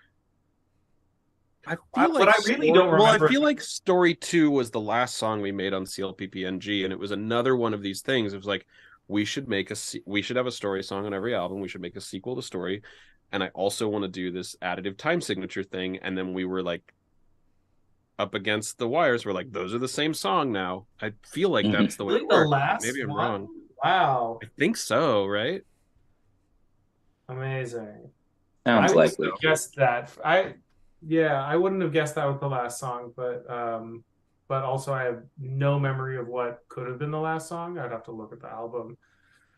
But Story was almost the last song on the first album on Midcity. I think that and About That are definitely like the last two. Really? I mean, I could check. You could actually check. You could always actually check all this stuff, like when our first demos of these would be. But yeah, what I don't remember is why Story 2.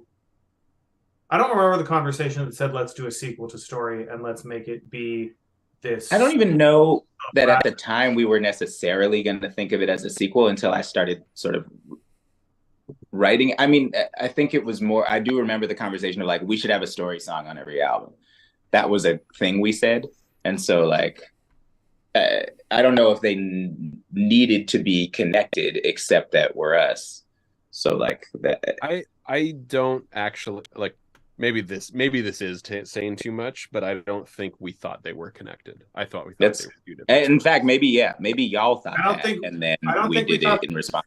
No, we didn't think they were connected until we very much connected them on Splendor and Misery. Right.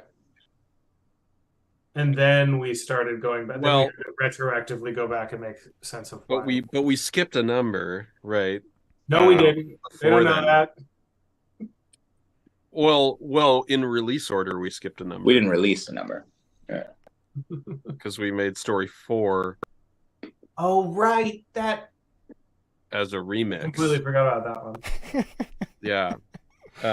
Because and that's unrelated. That's not unrelated. They're not. Yeah, we must have had some idea to connect things at some point. I mean, This we is knew when we hilarious. made Seeing story the regular 2. like pages of conspiracy theories that I've seen people write about this stuff. This is why I was like, you shouldn't answer this question, guys. They don't I know. know. We don't know what we're talking Yeah, about. but again, like, just because we don't know that what you said is true doesn't mean it's not true. Yeah, but But like I will say is since then we have a document that looks like Charlie in It's Always Sunny. yeah. And we It do turns know out- what's going on now, but we didn't initially. But it's turns out also the- miserable. Like, it's actually awful to write those fucking songs for me. Every time we have to write another one, I'm like, okay, pull out that little fucking scrap of paper and let what's happening? Who's when are we? Fucking Doc Clark, yeah. Yeah, who the fuck is Doc Clark? No, it's true. It's funny how you can begin very haphazardly down this road, and then like, I mean, that's a great example of like looking at fan response to something and how it's shaped the way that we work. I mean, I think we've made it no secret that like we're not, we're not like, we don't have like a meticulously crafted like world Bible that we're revealing parts of for these. We are sort of we're always going to ask more questions than we're answering. But I think that's kind of beautiful too, right? Like I've engaged with like sort of conspiracy theory, like sort of like deconstructions of things that I've loved too, and I understand the joy in that. And I also now I love being sort of on the end of like creating that in ways where there are real connections. There are things that are jokes. There are things that are like that do like enhance the meaning if you find them. I don't know. Well, when we went to shame about that. Yeah. When we went to Worldcon for Splendor and Misery, and we're at the losers party and we're talking to George R. R. Martin there, and I was like, because they had just announced that they like were gonna make another season of Game of Thrones, like the final season. And I was like, congratulations. He was like, I wrote those books so that no one could ever adapt them. And then many years later they did. And I was like, it's fine. I've written so many, they'll never get to the end. And then they did. And I have no fucking idea what this last story is about. I was like, that's awesome. Yeah. I understand. No, yeah, I definitely get that, and especially kind of stoking the fire by like with like the Amy Clark Easter egg in Splendor and Misery, kind of stoking the fire for those sort of theories. And I don't know, is it entertaining to kind of see where they go, see how far people go? It's entertaining and informative. It's also very useful when you guys talk about this stuff because it helps us remember, like, oh yeah, we did do that. But Wait, there's it's all in there now. One. Like, what's up? There's an embarrassing one, which Is we there? we didn't remember that Cynthia. Yeah. Oh yeah. Twice.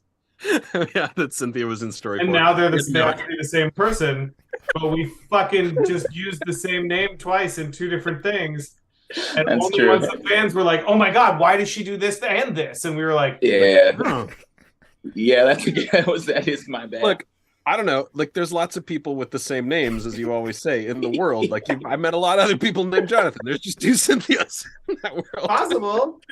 They might just be two Cynthias. We don't know. No. I got We're I got supposed to know that I wrote that thing instead of finding it in a movie. There's gonna be some people on the subreddit tomorrow that are like fucking pissed off.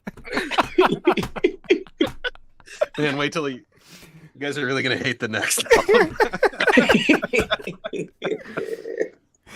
Oh my god. No, but now they're the same. Now we like we have to we go back, we fix it, we make it. No, I'm working Also, on it. we sampled that from a movie, so that's not like from, Right.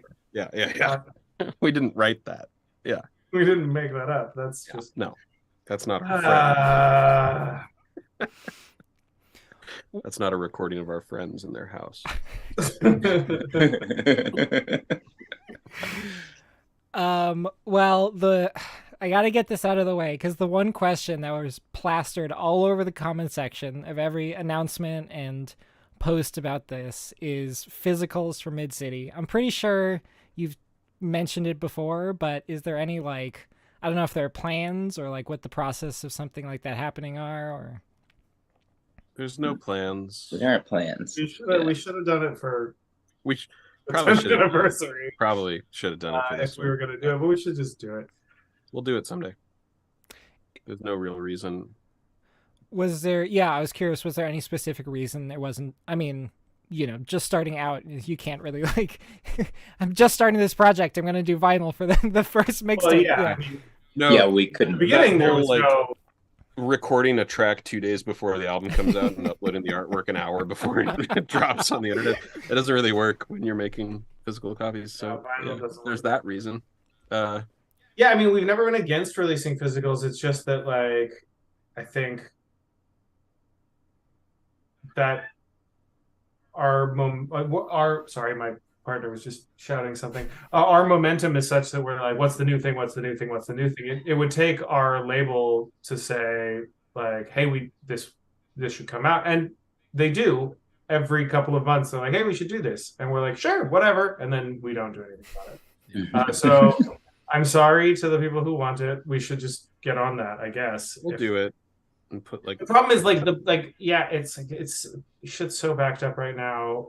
We should just like maybe we should do it because it'll take 16 months for the vinyl to actually get pressed because it'll be 4,000th in line behind Adele and Taylor Swift.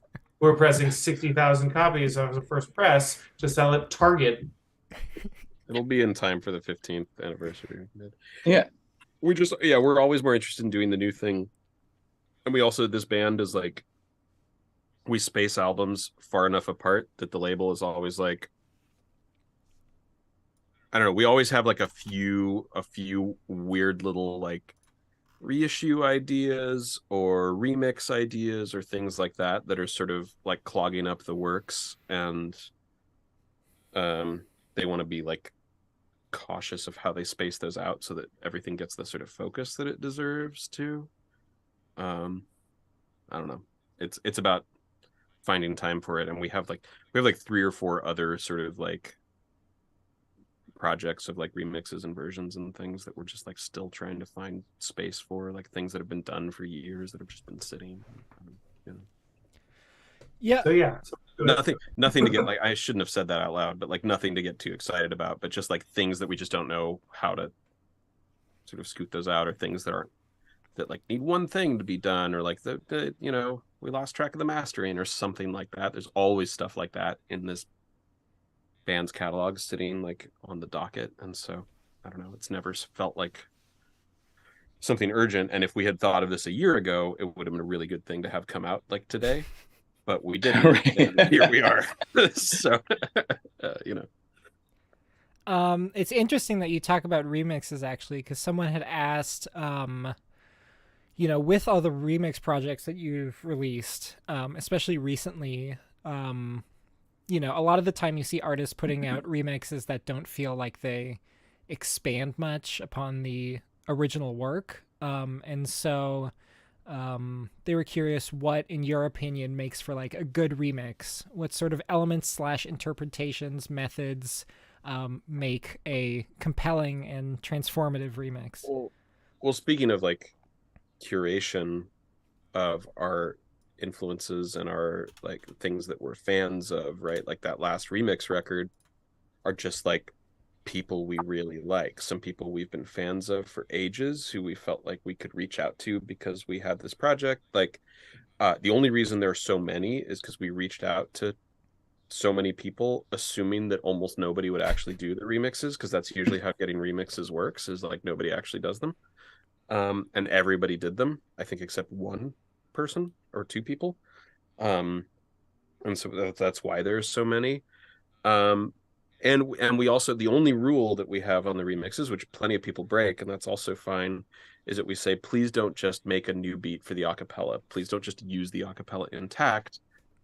Like, please pull samples out and just like make a new track that sounds like you using some of these source sounds, or one of these source sounds. Well, because like ideally, my favorite the type of remix, when we ask artists that we admire for a remix, what we actually want to do is basically just curate a compilation album of our favorite artists.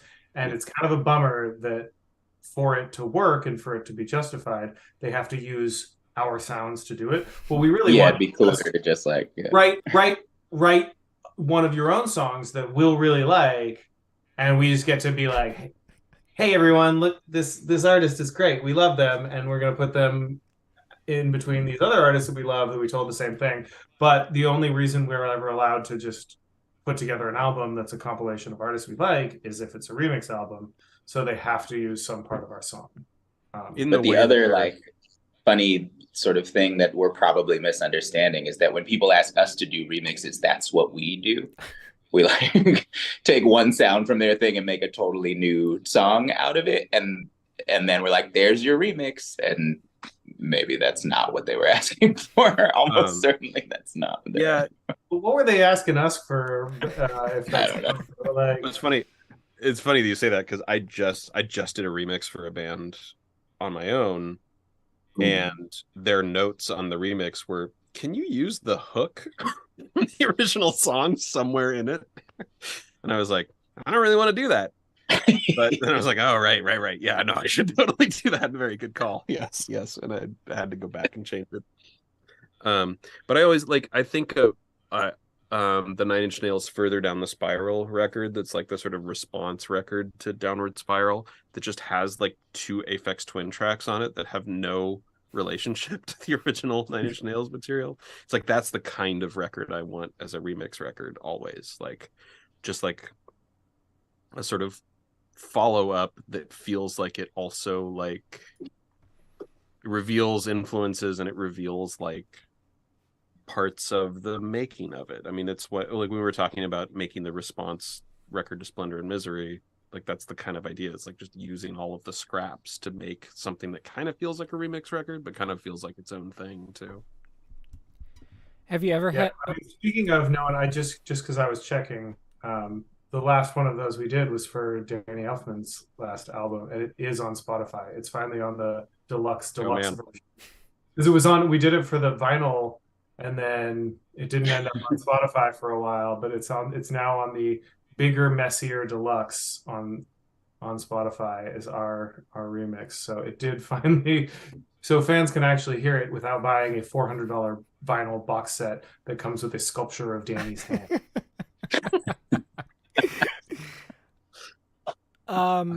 Yeah, that's funny you say that. Have there ever been remixes turned into you that you were like suspicious if it did ever actually use an element from your stuff? Was like it was transformative enough? Or we would love that. You're really into that. Yeah, I would love that. I've never heard it, but yeah, we would love for it to show up and just be. I mean, that's Aphex Twin was famous for that. I remember hearing in some interview that like someone showed up at his house and he was supposed to have done a remix for the Lemonheads, and he was like, I didn't even bother listening to them, so I just burned him a CD of a track I was working on and handed it off, and then when put their album on and was like, oh, why did I say yes to this? This band sucks. But he'd already given them the remix, which had none of their sounds in it. Yeah, it's funny you talk about not wanting to do something that's just the acapella over a new beat, because I remember for the first 2 or 3 projects you were pretty consistently releasing the acapellas, and I'm wondering if that's one of the reasons why you stopped doing that. Well, no, I think I would love to keep doing that. Yeah, I don't have any reason to not do it. Like, what we love about that is no one does that anymore. Like, we grew up on vinyl 12 inches of every rap song had the acapella. Like, that was so useful, and like no one does that. Like, when vinyl rap singles don't exist anymore, because they would be the song, the instrumental, the acapella, and then the flip side would have the radio edit and the acapella radio version. Like, I want that, and I want to provide that because that's our history. That's how we started this band, I mean, that's a good reminder to actually bring that up again with Sub Pop. The part of the reason we don't do it anymore is that it's just gotten a little bit legally trickier. And I feel like people do remixes and they're like, oh, I want to put this on my album that's on Bandcamp that like not that many people will buy. And we're like, we're perfectly happy for you to do that. That sounds great. But like we don't actually technically own the master recordings anymore. And like there's just a lot of other parties involved, and it's a lot of work like from a business and legal standpoint to just like generate even the paperwork to do that in a legitimate fashion.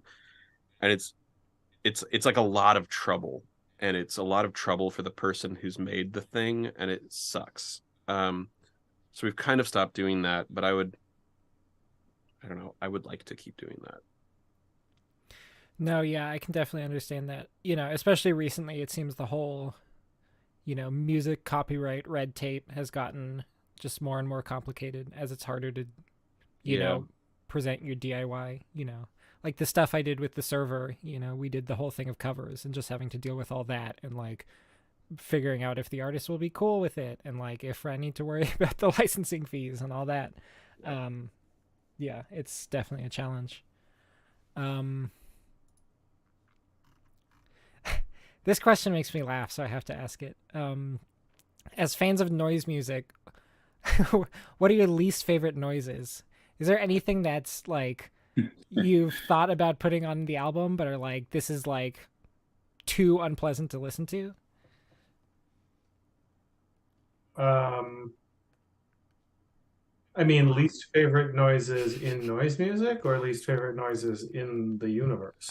They didn't specify. If it's the universe, that's a pretty broad question. Yeah. I mean, there's plenty of noises inside noise music that we don't like. Yeah, I mean, I made almost all of them in that video that you showed earlier. I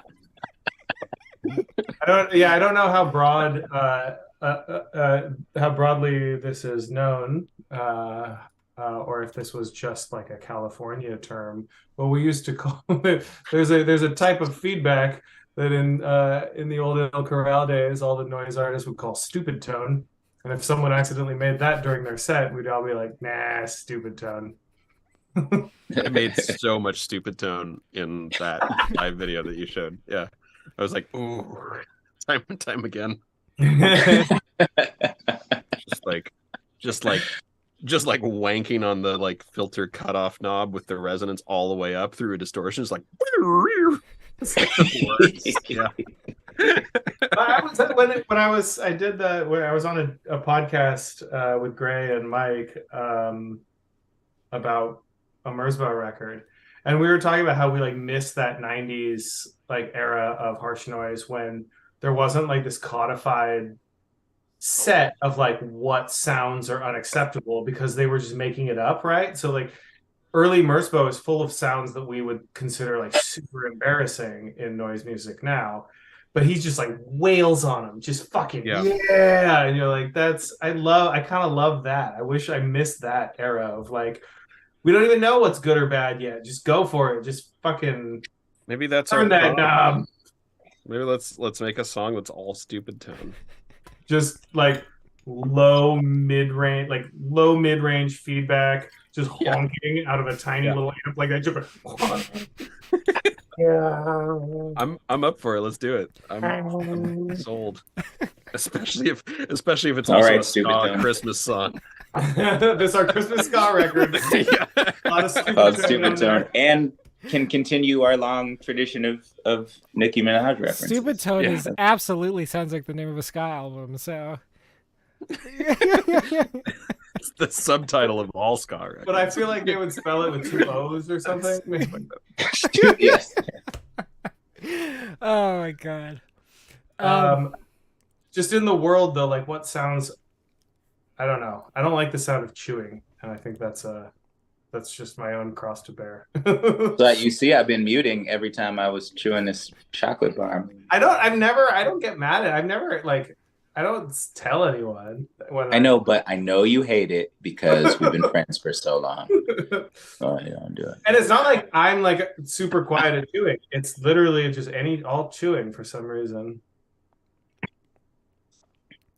We should make a song of chewing, because Jonathan's version of that was he hated the sound of his wife's alarm clock. So we made a song out of it. Right. That's true. Yeah, that's true. How that happened. It's like Did you get over your hatred of the alarm clock by making that sound? Because I would love to get over she had my- to stop. She had to stop using it after just hearing it blaring out of this room for weeks. She had to stop. So we still have it somewhere because we pulled it out for that video. That's right. It's a very creative. And it was out of tune. Yeah, it's not quite an A. So we had to detune the whole track down 7 cents or something like that. Because that's the only way to make it work. Yeah. Well, but I did try a version where we shifted it up, and it created artifacts that I decided were unacceptable. Right. And so, yeah. Yeah. And it weirdly it created like a bunch of overtones and things that like felt like not like the sound anymore. Yeah. We pitch shift stuff around all the time, but like that felt, I don't know, like not the right way to go on that one. So we tuned everything else down. Someone asked if the creative process, especially in regards to the collaboration you do on these albums, has changed significantly from, well, of course, from the beginning of the band, since one of the members wasn't there, but at least from Midcity to now, do you find that kind of collaborative process has changed significantly? Spread out in time. Yeah, we're not always all together anymore, and I also the difference between I think when we started there was less division of labor. It is now it's gotten to the point. Jonathan has become such a better musician in the last 10 years since the band that like Jonathan's is very much in charge of melodies and melodic and harmonic content in a way that like when we didn't feature that as strongly in our music, but Jonathan's like learned how to be a real ass film composer in the time after this, in the time since Midcity. So like I just yeah, even to the point where like if I happen to be writing or singing like a melody for a hook or something on a thing, like I'll just come in with a version that's like I already know he's gonna fix it, you know. I'm just like, this is the idea, but you do the thing and then tell me how to do it. Your melodies stay for the most part. Like I don't know, man, reharmonize like, them or something, but yeah, you're like, this is the note you meant to sing. Sometimes. No, but I think we've all just sort of dug into I think we've figured out what our jobs are in the band in a way that like in the beginning we couldn't have made this band during quarantine, like in 2012, right? We had to all be together and just try stuff out and do every single bit of all of it together. Whereas now we all know what our jobs are and we can do them from our homes in a way that when we're not necessarily all together, we can do parts and do our work separately and come together, I think, in a way that like we couldn't have done that before we knew what each of our jobs were in the band. Like in the beginning, David was like there for all those beats getting made too. Yeah. Which doesn't necessarily have to be there for all the beats getting made anymore. Like now we can present him a beat. We also used to kind of write everything. Like I'd be sitting down there writing while beats were being constructed, which like at this point, oftentimes, like even if we're all together, I'll be writing to something else while they're downstairs making something. And then I'll come down and be like, hey, I got this thing, and we'll switch songs back to the one I'm working on. You know, like it didn't used to be like that. It was like sort of one thing at a time. It became that pretty quickly though. I feel like that like it's more efficient. We would start a sketch and be like, okay, I've got an idea. and you go upstairs and we'd make a new thing while you were doing that. And then you come back and we'd sort of switch, right? Like record the demo of the verse you wrote and be like, okay, we know how to change this beat to match what you've done. But here's the thing we made in the last 2 hours while you were writing that. And then Right. you know, switch it up. And I feel like we get back into that rhythm when we have enough time together, but we Right. almost never have that kind of time Almost together. never do. And so it's like, I don't know, like it's the challenge now is just like figuring out how to be happy with the things that we're making when we only get to work on them for a few hours every few months, you know, like we just finished like a couple of weeks of all three being together working on new stuff that just hasn't happened in a really long time. And like it felt like by the end of that we were sort of like getting to the place that we had used to be, and just in terms of like ease and flow, like not that any of the stuff that we made early on wasn't good, but it was just about like relearning how to kind of be in it, just sort of generating material and having fun and playing in that material too, as opposed to like, oh my god, we only have this much time, so we better be really efficient. Let's just go. The play, I think, is a really important like element in this stuff. Trying stuff that doesn't work and like saying like it's a totally good use of our time to spend like 6 hours to get one sound right now, like to drive out and to like record this thing that takes forever, but like we need that one sound, so here we go. And that's, I think, a big part of what made the band interesting, is that we would take the time and spend the effort doing that, and we just don't have the time to do that anymore, you know. Well, it just means stuff. I mean, it's not like we behave any differently. It's not like we're cutting corners. It's just shit takes a lot longer now. Yeah. It's like we still made Run for Your Life exactly how we would have always made it. And it took literally years. Yeah. It took years. It took 4 different like road trips out to the middle of nowhere where it was quiet enough to try it. Yeah. And it not working 3 of those times. Three, I think, right? Only 3. Yeah. There was the Vernon one, there was the Angeles Crest one, and then there was the one that actually worked. That actually got on the album. Yeah. And the Angeles Crest one would have worked, but there was a bug in the Sound Devices recorder I was using that meant that none of those files got saved. That they subsequently fixed because I reported it. Oh, I see. Like I thought you assumed like I assumed you meant there was like a bug, like no, okay. No, a software bug. Got you. A firmwer bug in the recorder. Yeah, that was a tragic discovery. Yeah. Yeah. I know this is kind of a generic question, but someone wanted to know if you have any like dream collaborations or features that you have not been able to pursue or lock down yet.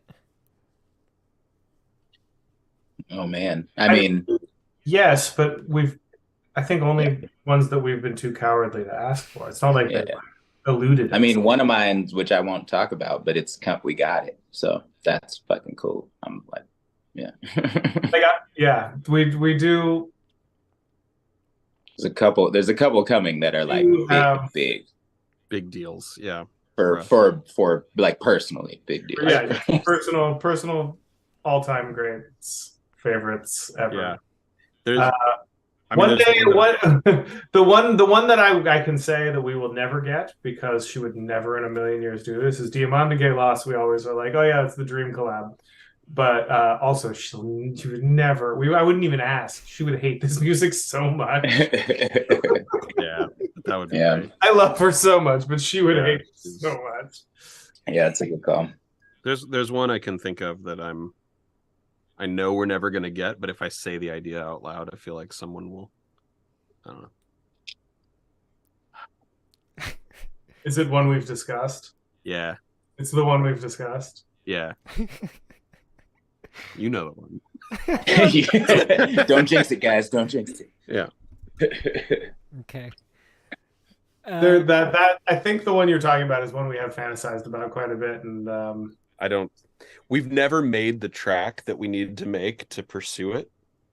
you know, we need to have the right track to pursue it, and we've never made that. But I also can't imagine that it's ever going to actually work. But Is that process? Do you ever make a track like that specifically to pursue a feature, or is it more Always. like All of Yeah. them. Always, yeah. Always, Almost every every single feature is the track was made for that person and got sent to them. Yeah. And for the most part, we've been very lucky with that. It comes back from the person. If we send it to him and it comes back with a verse on it, like most people will actually do it. Somewhat related question. Have you met anyone, you know, either famous or beloved by you that loved your music that you would not have expected? well, we're friends with James Acaster now, which is weird to me. Because he likes our music and like knows a lot about it. That was weird. Also, Max Tundra opened up for us in London on the Yeah, that was a fun London thing where it was like we love James Acaster, and he jokes about that no one really knows who he is in the United States, but it was crazy just standing on the landing of the stairway at Fabric with him for like 2 seconds. Everyone who walked by for our show was like, "Fucking Acaster's here! Holy shit!"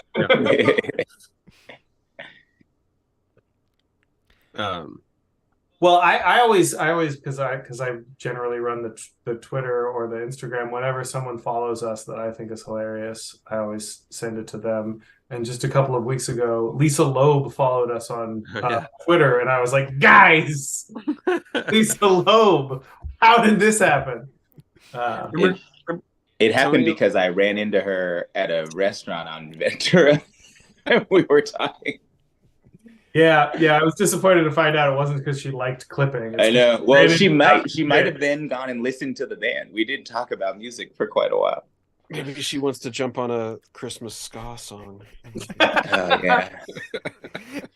Well, I remember. Also, I mean, I didn't realize this, but fucking, who's your friend who played John Brown? Ethan, he shot the Lisa Loeb video for Stay in her apartment, in his own apartment. Did he really? I didn't he's know. Behind the camera for that. She was his roommate. She was his neighbor, and he was in Reality Bites. And he told Ben Stiller, he was like, "Hey, my friend Lisa, who lives in the apartment across from me, has this great song." And he went and shot the video over in her house. She's famous because of Ethan Hawke. Oh man, I'm calling Ethan tomorrow. That's really funny. I did not know that. Super funny. It's really funny. But yeah, I don't know. That was my. Whenever someone meets David and is kind enough to then follow clipping on Twitter as a result, I often share it on our group text where it's like, "Hey, Mariska Hargitay just followed us." I feel like a lot of people do like come by it sort of organically too. Which is funny. It's funny just being in the world and talking to somebody and being like, "Oh yeah, and I love clipping." And we're like, "Really?"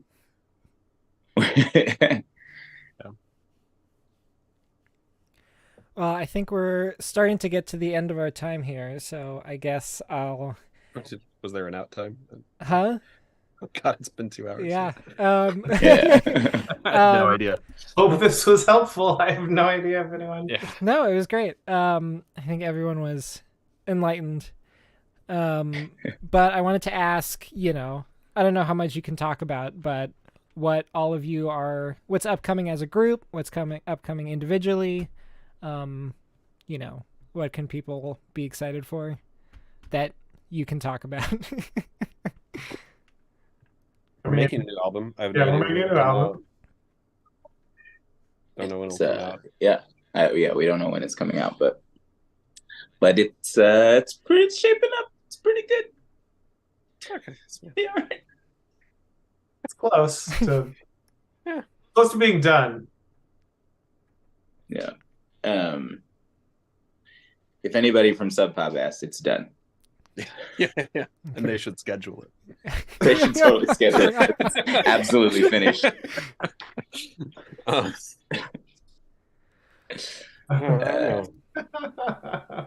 Oh dear. Do you any of you have any individual projects that are coming out soon? I know all of you kind of work on your own things. I'm gonna have a record on Death Bomb in the next couple of months, but Nice. another score project that he hasn't announced yet. It's like actually mostly a field recording record, but it's a score. It's cool. Nice. I look forward to that.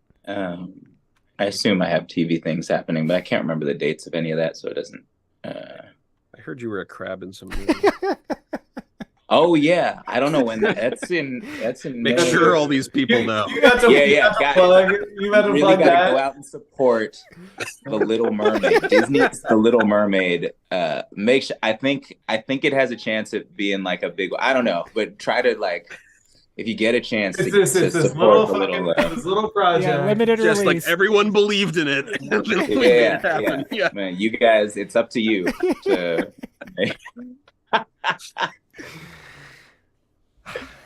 All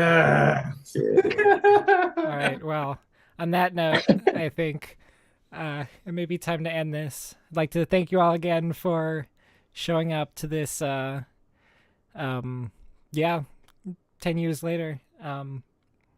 Very cool to be able to, still discuss it and dissect the album like this. So I appreciate you taking the time to do that. Oh man, thanks Lucas for doing all this. This is really fun. I don't know that we would have even been aware that it was the 10-year anniversary without you. So yeah. Yeah. Well, But someone's keeping track. I guess the self-titled, not self-titled is coming up. Was that Unself-titled. We were trying to internally call it unself-titled, but I don't think it ever caught on. Unself-titled. Okay. I guess that was 2014, right? Yeah. Okay. So hopefully we can do something. June 14th? June 4th or something like that. It was like the day after your birthday or something, right? So No, it was 14th. It wasn't. Yeah, it was close to my birthday, but like a week after. Oh, really? Yeah. Well, I think it was 14th. I'm pretty sure. Hopefully we got some time. Maybe we'll figure it out. Maybe do something like this again for that. But thank you all again. I think that's it. We'll sign off. Thanks. All right. Thanks, bro. See you soon, Thanks, bro. guys.